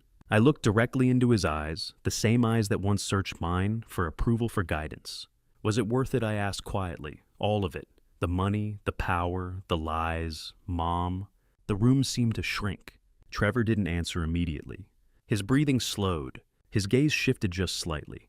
And I waited. If you're still here, type truth in the comments so I know you're standing with me. We're moments away from the turning point that changes everything.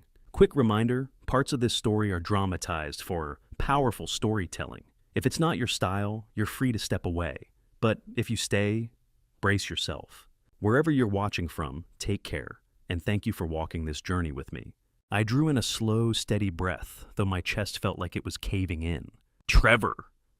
My voice almost failed me, but I forced the words out. Did you take your mother's life? The question settled between us like a blade laid across a table. For a long moment, he didn't move. He didn't blink. He just stared at me, his face unreadable, his eyes dark and distant, as if I were asking about a stranger. Then slowly the corner of his mouth lifted. It wasn't the crooked grin he wore as a child when he'd been caught sneaking cookies from the kitchen. It wasn't the anxious half-smile he used to give before a big presentation. This smile was hollow. Cold. "Yes," he said. Just one word. It struck me harder than any shout ever could. My lungs tightened. The air seemed to vanish from the room. I had known somewhere in the part of me that had stopped sleeping 3 years ago, but hearing it spoken aloud made it irreversible. Why, I whispered. Trevor leaned back in his chair, crossing his arms as though settling into a casual conversation. "Because Mom was too righteous," he said flatly. "She found out about the $5 million, and instead of talking to me like a mother, she hired a private investigator." His tone sharpened with irritation. She gathered documents, bank records, wire transfers. She was planning to go to the police the next morning. He shook his head as though she had inconvenienced him. She was going to ruin everything, he continued. My career, my future, over $5 million. I stared at him, my hands trembling in my lap. $5 million was only the beginning, he added almost defensively. I had plans, expansion, international acquisitions. That money was leverage. "So you stopped her," I said. "I had to." There was no hesitation in his voice. "I hired Eddie Torres, $15,000 in cash. He cut the brake lines carefully, not enough for immediate failure, just enough to weaken them. I waited for the right conditions." His eyes flicked toward the rain outside the cabin window. A rainy night. She always drove too confidently in the rain. My stomach twisted. "She lost control on Route 9, he went on. Hit the utility pole. The airbag deployed, but the impact was fatal. By the time paramedics arrived, he let the sentence hang. He spoke as if describing quarterly losses. "And you let me believe it was an accident," I said, my voice breaking. "For 3 years I blamed the weather, the road, myself." "It was ruled an accident," he replied sharply. "No one questioned it. Torres disposed of the tools. I paid him. The trail disappeared." He looked directly at me. "You mourned. You buried her. You moved forward. That's what I needed." The calmness in his delivery made something inside me fracture. "And that wasn't enough," I said hoarsely. "You didn't stop at $5 million. Trevor's lips curved faintly again. "Why would I?" he said. "With her gone, no one was watching closely. You were drowning in grief. The board trusted me. I had control of operations." He stood pacing slowly across the room. "I funneled funds through shell corporations, opened offshore accounts in the Caymans, structured layered transfers. I even perfected your signature." He laughed softly. "It took practice, but I got there." "You forged my name," I said. "On everything," he confirmed. "Every authorization, every approval, every transaction." He stopped near the fireplace, hands resting on the mantel. "And when the numbers got too large to conceal, I pivoted." My pulse quickened. "I staged the river," he said almost proudly. "Drove the Mercedes to your dock, pushed it in, left the safe inside. I knew you'd find it. I knew you'd call 911. Optics dad.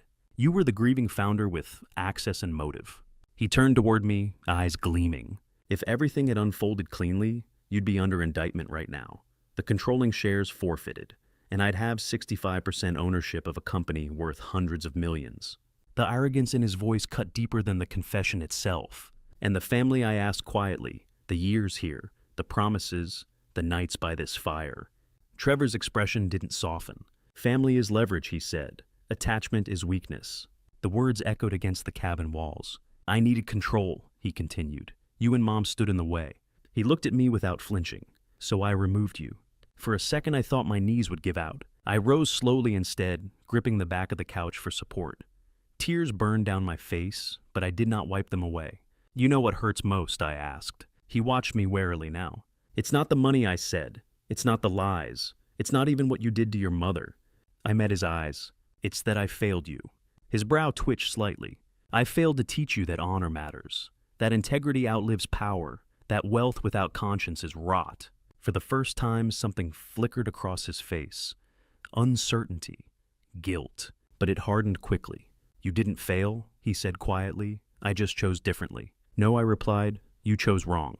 The air in the cabin shifted. "And now," I said softly, "you'll face the consequences." Trevor frowned. "Yes, what are you talking about?" I didn't answer. Instead, I held his gaze steadily. Then the front door exploded inward. The sound was thunderous.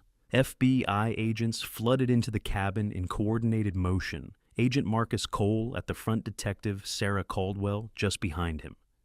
Tactical officers spread outward with practiced precision. Trevor Calloway, Cole's voice rang out. You are under arrest for embezzlement, fraud, conspiracy, and the unlawful orchestration of your mother's death. You have the right to remain silent. Trevor staggered back, his face draining of color. But his voice cracked. What did you do? His eyes darted around the room, finally noticing the small lens near the ceiling beam, the subtle glint behind a bookshelf, the microphone embedded near the fireplace. Understanding dawned. I stepped forward, my voice steady now. I asked you for the truth, I said, and you gave it to me. He shook his head in disbelief. No, he muttered. No, you. Every word I continued calmly. The 5 million. Eddie Torres, the brake lines, the river, the forgery, the frame. Agents moved in, securing his wrists. You set me up, he whispered, staring at me as if seeing a stranger. I gave you a choice, I replied quietly. You made it. Handcuffs clicked shut around his wrists. Trevor's breathing grew uneven as the weight of it crashed over him. You said you were done fighting, he said hoarsely. I am, I answered. I'm done fighting alone. Agent Cole stepped forward. We have your full confession on audio and video, he said evenly. You'll have the opportunity to consult counsel. Trevor's gaze remained locked on mine as they guided him toward the door. Shock had replaced arrogance. For the first time since I'd arrived, he looked small, not powerful, not brilliant, just small. As agents led him out into the rain, I stood in the center of the cabin, listening to the sound of boots on wet wood. The trap had closed. The truth had spoken in his own voice. And the boy who once called me his hero was gone, replaced by a man who would now answer for every choice he had made. Trevor was led away in handcuffs, and when the sound of boots on wet wood faded into the distance, I was left alone in the cabin. For several seconds, I stood frozen in the center of the room, my entire body trembling. Rain streaked down the window panes, blurring the red and blue reflections of FBI vehicles outside. Through the glass, I watched them guide him toward the waiting car, his hands secured behind his back, his head lowered. He didn't resist. He didn't shout. He didn't look back. He walked like a man who understood that the last illusion had finally collapsed. Agent Cole lingered near the door, giving me space. Detective Calloway was outside, issuing quiet instructions to her team. Their voices were distant, muffled by rain and wood. All I could hear was Trevor's voice. I don't need family. I never did. The words echoed in my mind, relentless, circling like a storm that would not pass. My knees gave way. I sank onto the couch and covered my face with my hands. The sobs came without warning, deep, wrenching, uncontrollable. I cried for Helena, for the woman who had loved fiercely and believed in goodness, who had died because she refused to look away from the truth. I cried for the boy Trevor had once been, the small hand in mine on the dock, the child who believed I knew everything. And I cried for the man he had become, a stranger forged by ambition and resentment. Somewhere along the way, something had broken. I did not know where, and perhaps I never would. The days that followed blurred together in a strange, disorienting haze. The media shifted almost overnight. Headlines that had condemned me only days earlier now condemned him. The same networks that had replayed his press conference now replayed his arrest footage in endless loops. Trevor Calloway, the most cursed son in America. Panels of commentators dissected his confession. Psychologists speculated. Analysts debated greed, ego, narcissism. The narrative had flipped completely. He was no longer the courageous whistleblower. He was the villain. The board of directors convened an emergency session within 48 hours of his arrest. A formal letter arrived at my home, printed on company letterhead, and signed unanimously. It was an apology, direct, unambiguous. They admitted they had acted rashly in suspending me. They acknowledged their failure to wait for facts. They insisted that I return as chairman and CEO immediately. I read the letter twice, then I declined. I could not walk back into those offices as though nothing had happened. Every hallway would remind me of Trevor's manipulation. Every conference room would echo with the sound of trust misplaced. Instead, I asked Thomas Parker to assume the role of interim CEO. He resisted at first. He disliked visibility. He preferred quiet competence over public leadership. But I told him what the company needed now was steadiness and integrity, not charisma. He agreed. A week after Trevor's arrest, I began meeting with the victims. There were more than 200 of them. Retirees, small business owners, widows, couples who had entrusted us with their savings and futures. I met them in modest conference rooms and quiet cafes without cameras or press releases. I listened. Margaret Wilson was 70 years old. She sat across from me with trembling hands and eyes rimmed red from sleepless nights. She and her husband George had lost $340,000, their retirement fund. George was undergoing cancer treatment. "We believed in your company," she said softly. "We thought our money was safe." Her voice cracked on the word safe. I lowered my gaze. "I am deeply sorry," I told her. "There are no words sufficient for this." She nodded, clutching a tissue. "I know you didn't do it," she said, "but that doesn't bring the money back." I reached across the table and gently took her hand. "I will make this right," I said. "Every dollar Trevor took, I will fight to return it." She studied me, searching for certainty in my face. "Can you?" she asked quietly. "I don't know," I admitted, "but I will try." That night, I sat alone in my study, surrounded by financial statements and asset valuations Thomas had compiled. $47 million had been stolen. Insurance would cover a portion, but not enough. The company reserves could absorb some losses, but doing so would destabilize operations. I did the math carefully. If I liquidated my personal holdings, my home investment portfolio, and a substantial portion of my shares in Callaway Financial Group, I could raise approximately $110 million. It would cover the victims in full. It would leave me nearly stripped of personal wealth, but it would be right. And I stared at the figures for a long time. Then I picked up my phone. "Jonathan," I said. When my attorney answered, "I want to sell everything." There was silence on the other end. Everything he asked cautiously. My house, my portfolio, 40% of my company shares. I want the proceeds directed into a restitution fund. "Franklin," he said carefully, "that's your life's work. I know. You'll be left with very little. I know." Another pause. "Are you certain?" "Yes," I said. "It's what Helena would have done." He exhaled slowly. "All right, I'll begin the process." After I ended the call, I walked to the mantel and lifted the old photograph from Lake Placid. The edges were worn now, Helena's smile still radiant, Trevor small and grinning between us. We had looked unbreakable. I traced my finger over Helena's face. Then Trevor's. The boy in the photograph had no trace of calculation in his eyes, no shadow of ambition twisting into something darker. What had changed him? Was it pressure, expectation, or something we had failed to see entirely? I closed my eyes and let the tears fall again quietly this time. "Where did we go wrong, Helena?" I whispered into the empty room. The house offered no answer, only silence.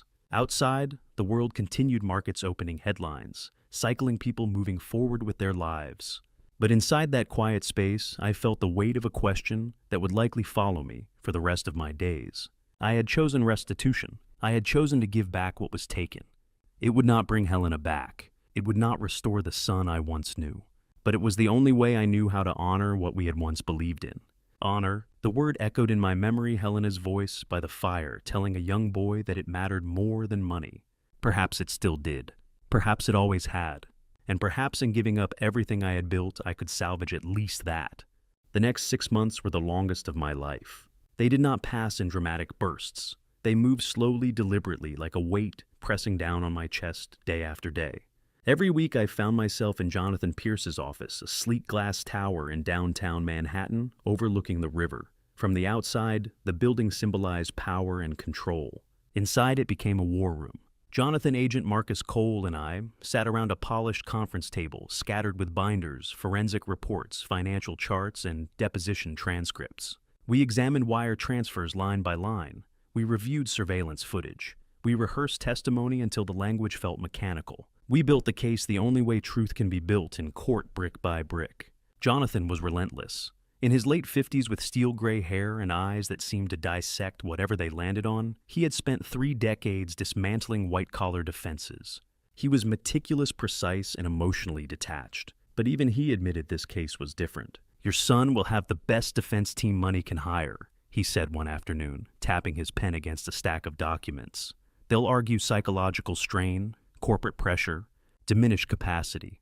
They'll try to reframe him as a product of impossible expectations." "Could it work?" I asked. Jonathan shook his head slowly. "Not with the recorded confession, not with Eddie Torres on the stand, not with Dr. Cooper's forensic breakdown of the digital signatures. The evidence is overwhelming." And he paused. "But juries are human, and humans are unpredictable. Eddie Torres had agreed to testify. He had been arrested the same night as Trevor, charged as an accessory in the orchestration of Helena's death. His attorney negotiated a deal full cooperation in exchange for a reduced sentence 5 years instead of 25. I did not like it. 5 years felt insufficient for the man who had physically cut the brake lines on my wife's car. But Agent Cole had been clear. Without Torres, he told me the homicide charge becomes significantly harder to prove. Justice sometimes demands compromise, and I wanted the truth on record, so I accepted the deal. The nights were the worst. Sleep abandoned me. Each time I closed my eyes, Trevor's face surfaced, but not the hardened expression from the cabin. I saw him at 8 years old standing on the dock, at 16 awkward and hopeful, at 28 nervous but ambitious. And I kept asking the same question. When did it begin? One night, staring at the ceiling in the dark, a memory surfaced with uncomfortable clarity. Trevor was 16.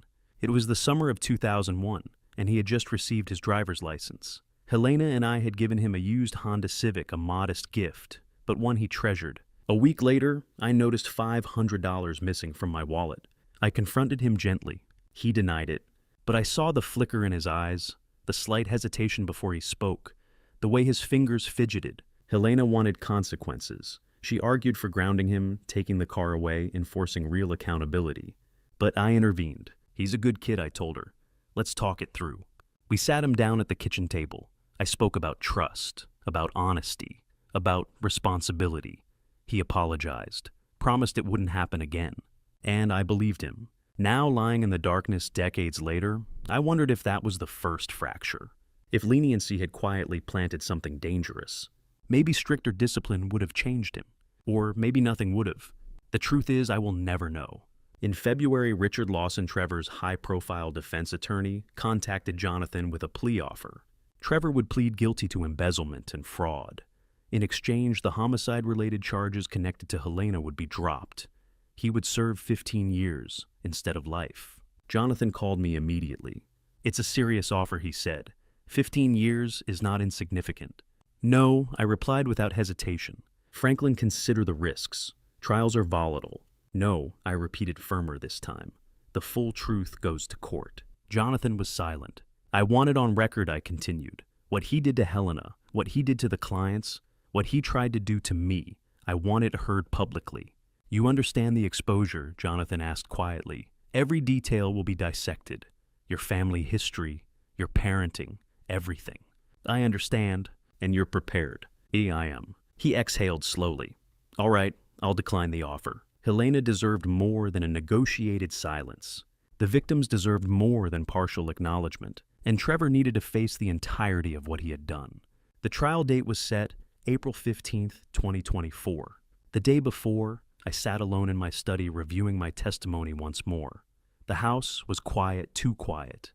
Even the ticking of the clock felt amplified. Then the doorbell rang. I walked to the front door and found a courier holding a small envelope. Delivery for Franklin Calloway. I signed for it and closed the door. The envelope was plain, white, unremarkable, but the handwriting on the front stopped me cold. Trevor's. I recognized it instantly.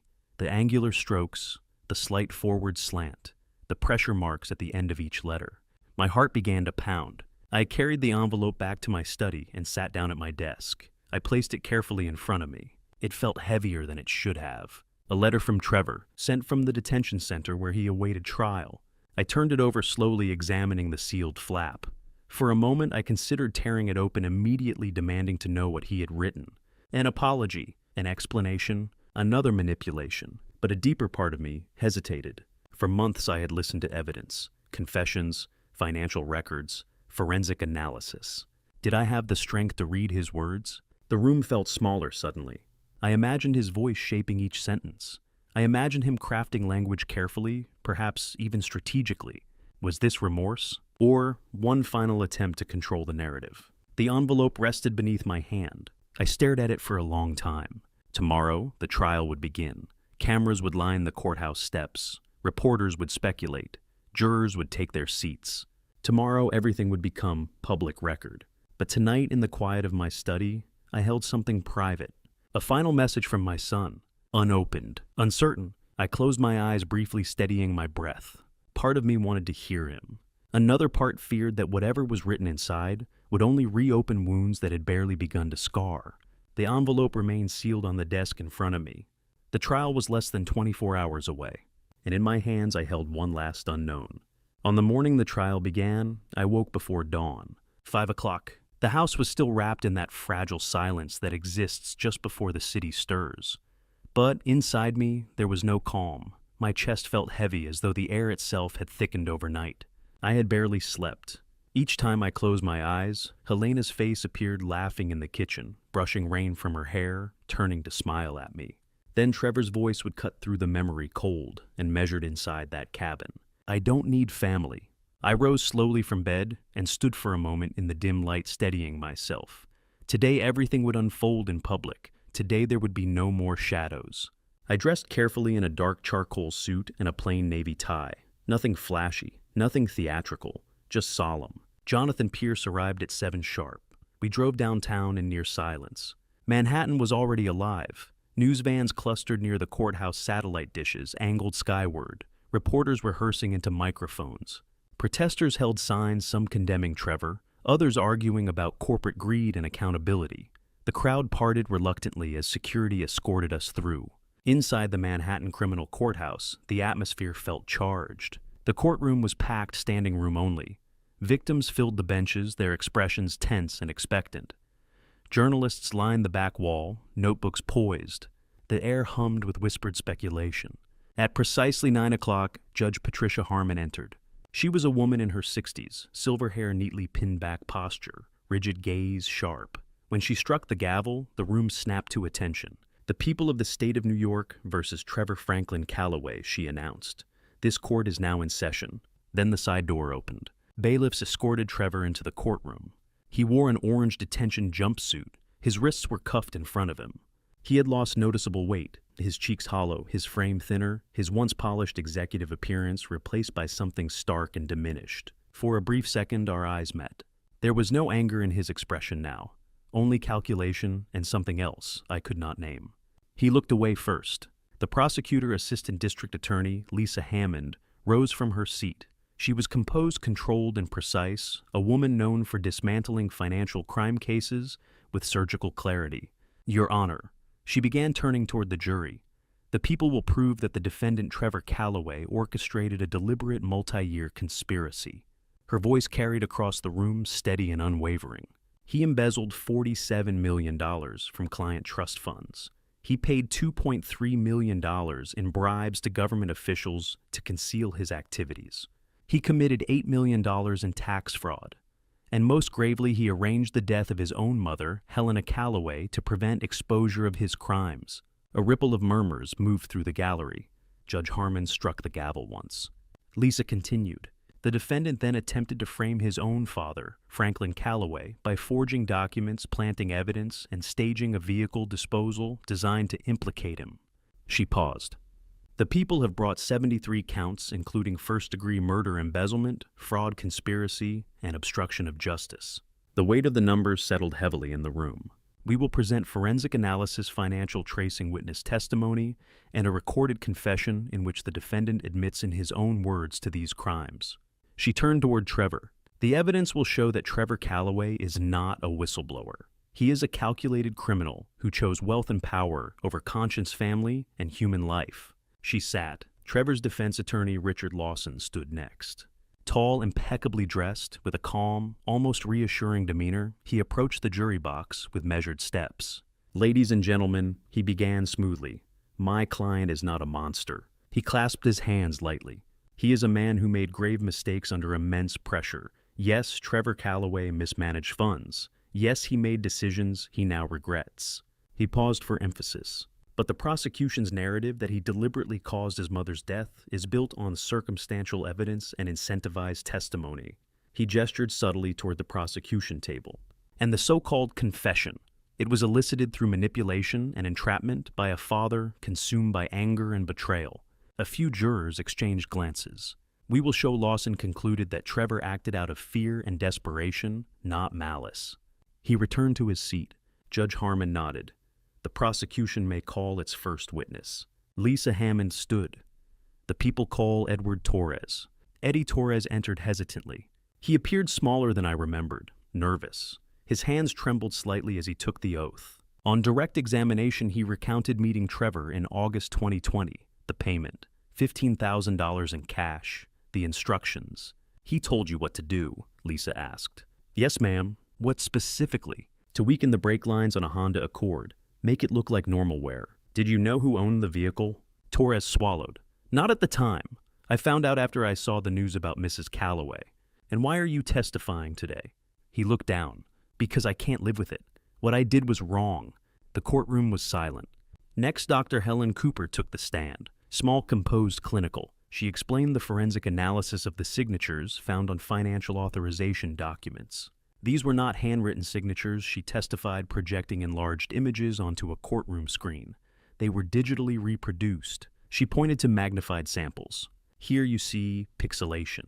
Here the absence of natural ink pressure variation. Here identical repetition patterns consistent with scanned imagery. In your professional opinion, Lisa asked, these signatures were fabricated. The jurors leaned forward, studying the screen. Then Agent Marcus Cole took the stand. He detailed the financial investigation wire transfers, traced through layered shell corporations, offshore accounts in the Cayman Islands containing the $12 million, and digital access logs linking the accounts to Trevor's laptop. Agent Cole, Lisa said, please explain the significance of the Mercedes S-Class discovered in the Hudson River. The 2020 Mercedes license plate 7 XPJ-492 was registered to Trevor Calloway, Cole stated. Franklin Calloway was listed as co-owner and co-signer on the loan. And how did that affect the investigation? It allowed us to access vehicle maintenance records, insurance documentation, and GPS tracking data. What did the GPS data reveal? That the vehicle was driven from Trevor Calloway's Manhattan residence to Franklin Calloway's private dock on the night in question. Additionally, Trevor's cell phone remained inside the vehicle during that time frame. A quiet gasp rippled through the gallery. Then Agent Cole introduced the recording from the Lake Placid cabin. The courtroom lights dimmed slightly as the audio played. Trevor's voice echoed through the chamber, measured unmistakable. I don't need family. I only need money and power. The words struck like a hammer. Several jurors visibly reacted. A woman in the gallery began to cry softly. When the recording ended, the silence felt heavier than before. Lisa Hammond stood once more. The people called Thomas Parker. And as Thomas rose from his seat to approach the witness stand, I felt the final pieces of truth moving into place.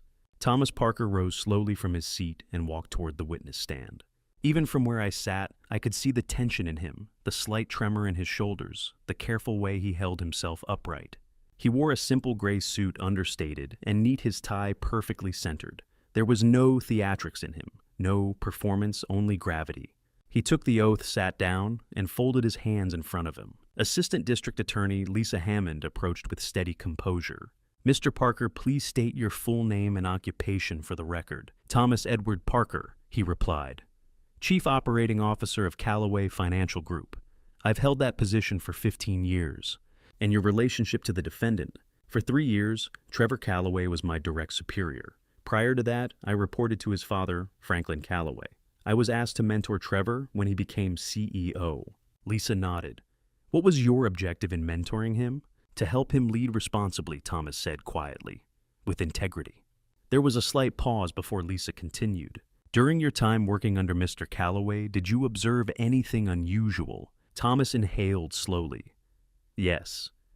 Approximately 2 years ago, I began noticing financial inconsistencies. Large transfers routed through entities that didn't align with our internal documentation. Can you elaborate? Shell corporations, Thomas said. Entities registered offshore or in states with minimal disclosure requirements. The transactions didn't match our official ledgers. What happened when you raised these concerns? I approached Trevor directly. He told me the transfers were part of confidential strategic projects. Did that explanation satisfy you? No, Thomas answered firmly. The more I reviewed the records, the more it appeared the funds were being siphoned. Lisa handed him a binder. Mr. Parker, do you recognize these documents? Yes, he said, flipping carefully through the pages. These are copies of credit card statements and international transaction reports recovered from internal archives. What did you discover? Thomas's jaw tightened slightly. Trevor was living well beyond his executive compensation. I discovered documented gambling losses totaling nearly $10 million over 4 years. A ripple moved through the courtroom. In one documented evening in McColl, Thomas continued, he lost approximately $3 million. The murmuring grew louder. Order Judge Harmon commanded, striking the gavel. Lisa resumed calmly. And these expenditures they funded legitimately? No, Thomas replied. They were drawn from client trust funds, meaning money entrusted to our firm for safekeeping and fiduciary management. Lisa lifted another document. Did you discover any additional personal expenditures? Yes. Thomas hesitated for a fraction of a second. Trevor was paying approximately $20,000 per month to support a private escort in New York City. Apartment lease, vehicle, luxury purchases, all funded through diverted client assets. The silence that followed was heavy. Lisa approached the evidence table and retrieved a printed email. Mr. Parker, please review this document.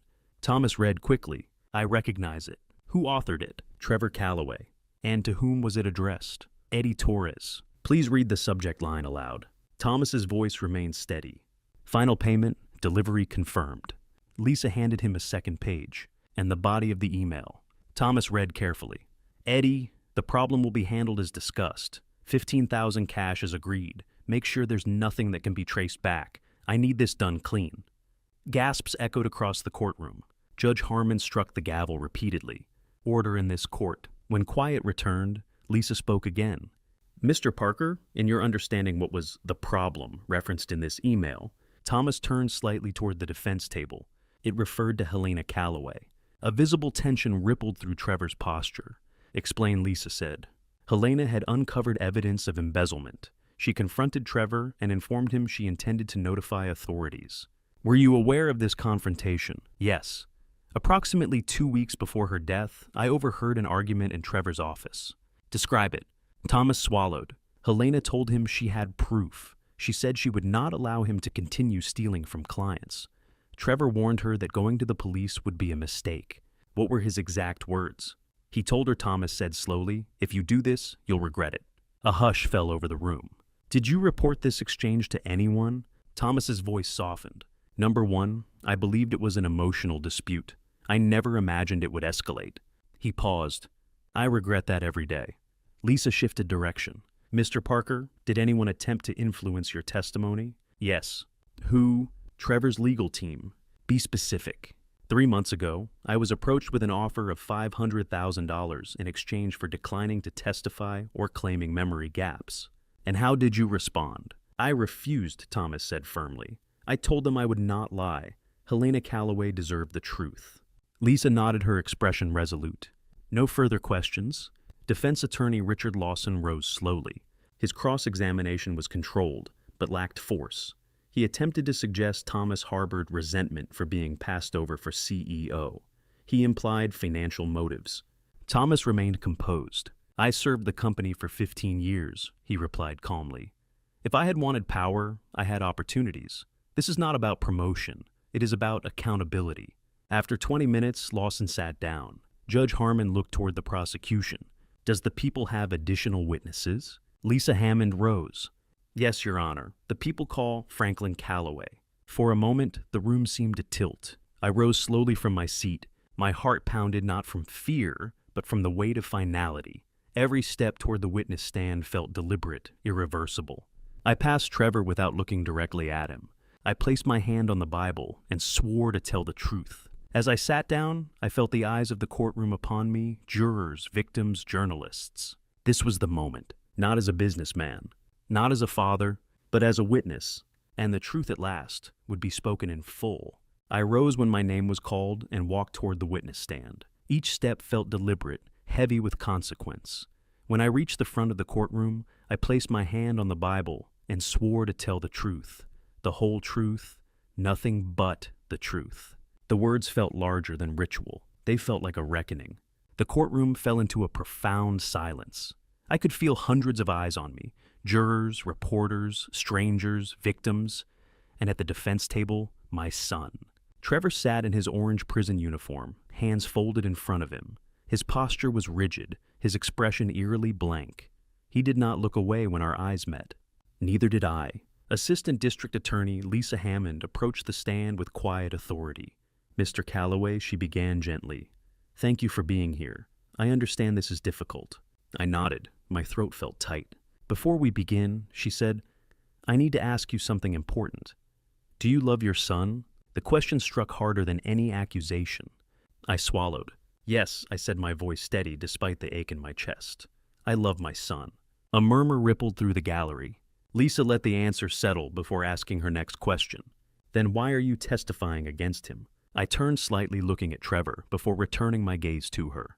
"Because loving someone," I said, "slowly does not mean protecting them from the consequences of their actions. I love my son, but justice matters more than shielding him from what he has done." Judge Harmon tapped her gavel, lightly restoring order, as whispers spread. Lisa continued, "Mr. Calloway, please tell the court what occurred on the night of October 2023 at the Hudson River dock." I drew in a slow breath. I was at my private dock, approximately half a mile south of Riverside Marina. It was around 9 o'clock. I heard an engine approaching at high speed. As I looked up and saw a black Mercedes S-Class license plate 7XPJ492 driving without headlights. My hands tightened on the edge of the witness stand. The vehicle crashed through the guardrail and plunged into the river. The courtroom was silent. I recognized the license plate immediately, I continued. "It belonged to my son." "What did you do?" Lisa asked. "I took my fishing boat and rowed toward the vehicle. I called 911. When I reached the car, the engine was still running, the doors were open, but there was no one inside. And then," I paused. I looked toward the shoreline. I saw Trevor standing there, watching. A stir moved through the jury. Our eyes met. Then he turned and ran into the trees. Moments later, I heard another engine start. A dark sedan drove away. Trevor's jaw tightened slightly, but he remained silent. Lisa approached the evidence table. "Mr. Calloway, when authorities recovered the vehicle, a safe was discovered in the trunk. Can you describe what was inside?" "Yes." My voice trembled, but I forced it steady. There were 3 USB drives, a handwritten notebook detailing financial transactions, $50,000 in cash, and an envelope labeled Helena Proof. The name caught in my throat. Inside that envelope, I continued carefully, was an audio recording. My wife had recorded a private conversation with Trevor 1 week before her death. "And what was discussed in that recording?" Lisa asked. She confronted him about embezzling $5 million from client trust accounts. She told him she intended to report him to authorities. I closed my eyes, briefly hearing Helena's voice again in my memory. "And how did the defendant respond?" "He told her," I said slowly, "Mother shouldn't do that." A wave of whispers broke out. Judge Harmon struck her gavel. "Order." "There were also photographs in the safe," I continued. "Photographs of my wife's vehicle. The brake lines had been severed." Lisa allowed the weight of that statement to settle. "Mr. Calloway, please describe your meeting with the defendant at Lake Placid." I felt the memory return vividly, the rain, the cabin, the firelight. The FBI had installed recording equipment inside the cabin. I told Trevor I was ready to surrender my shares and step away from everything. I wanted to understand why. I turned and looked directly at him. He confessed. The words were barely audible. He admitted to hiring Eddie Torres for $15,000 to cut the brake lines on my wife's car. He said Helena was too righteous. He said she had to be removed. Gasps filled the room. He admitted to forging my signature on financial documents to frame me for embezzlement. He described staging the car incident at the river to implicate me. My voice broke despite my effort. He said he didn't need family. He only needed money and power. Tears blurred my vision. He said that in the same cabin where we once spent summers fishing together. I wiped my face. That was when I realized the son I raised was gone. Lisa gave me a moment before stepping back. No further questions. Defense attorney Richard Lawson stood and approached the stand with deliberate calm. "Mr. Calloway," he began smoothly, "you've provided a powerful account, but let me ask you something plainly." He clasped his hands behind his back. "Isn't it true that you are here today not out of devotion to justice, but out of a desire for revenge?" I stared at him. "Revenge?" "Yes," he continued. "Your son publicly accused you of financial crimes. Your reputation collapsed. Your company's stock dropped 40%. The board suspended you. Isn't this trial your opportunity to reclaim what you lost?" The courtroom grew still. "No," I said firmly. Really, Lawson pressed. "You expect this jury to believe that you cooperated with the FB, I orchestrated a recorded confession and brought your own son to trial out of moral principle alone. I met his gaze without wavering. My reputation was damaged, I said, but that is not why I am here. Then why, he asked. Because my wife deserves justice, I replied. Because 200 clients lost their savings. Because truth matters more than image. I paused. And because if I allowed my son to escape accountability, I would be complicit. Lawson's expression hardened. So you don't hate him? No, I said quietly. I do not hate my son. He raised an eyebrow. What do you feel? I grieve, I answered, for the child he once was, for the man he chose to become. Lawson held my gaze a moment longer, then nodded curtly. No further questions. Judge Harmon inclined her head. You may step down, Mr. Calloway. I rose carefully, my legs unsteady. As I walked past the jury box, I felt their eyes following me, not with hostility, but with something closer to sorrow.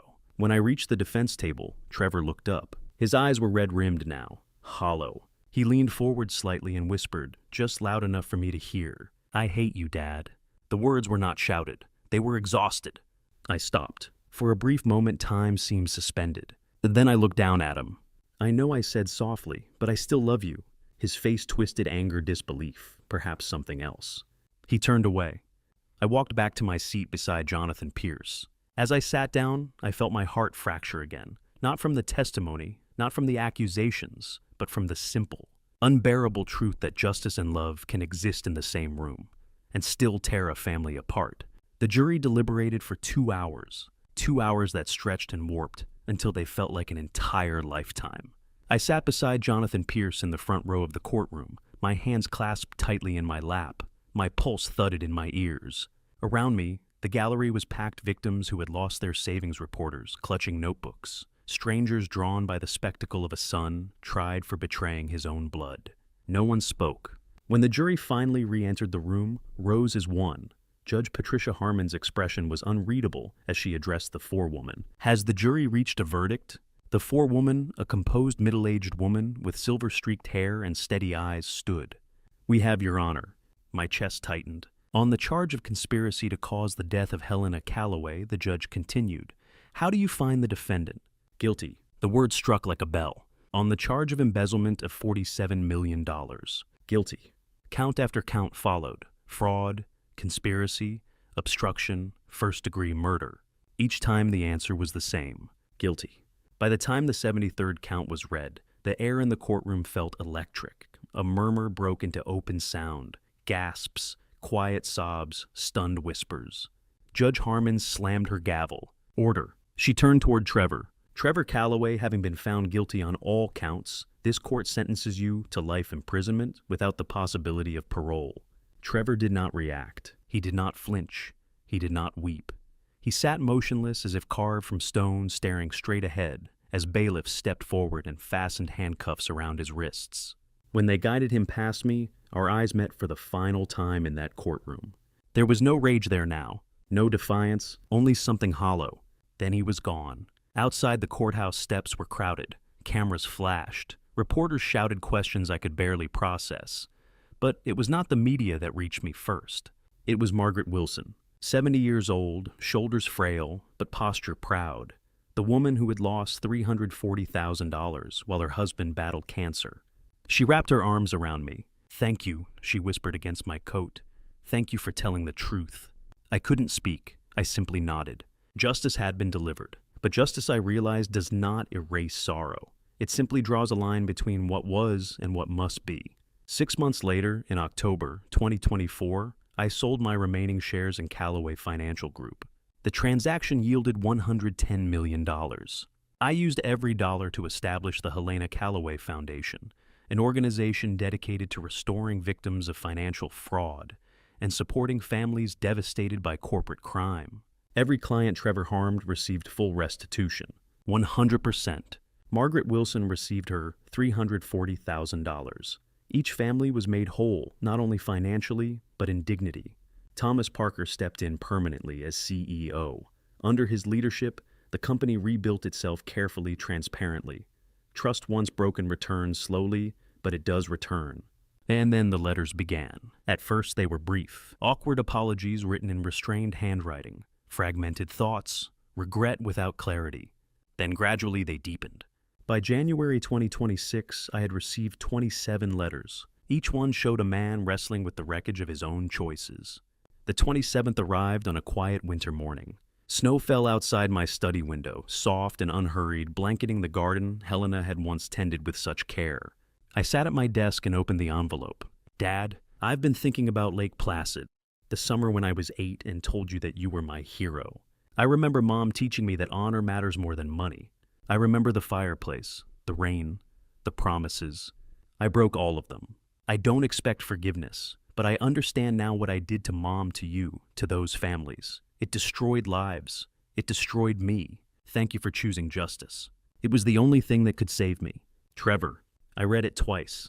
Then I set it down carefully and stared at the blank sheet of paper in front of me. For a long time, I did not move. Finally, I picked up my pen. Trevor, I'm not ready to say I forgive you, but I see that you are trying to face what you've done.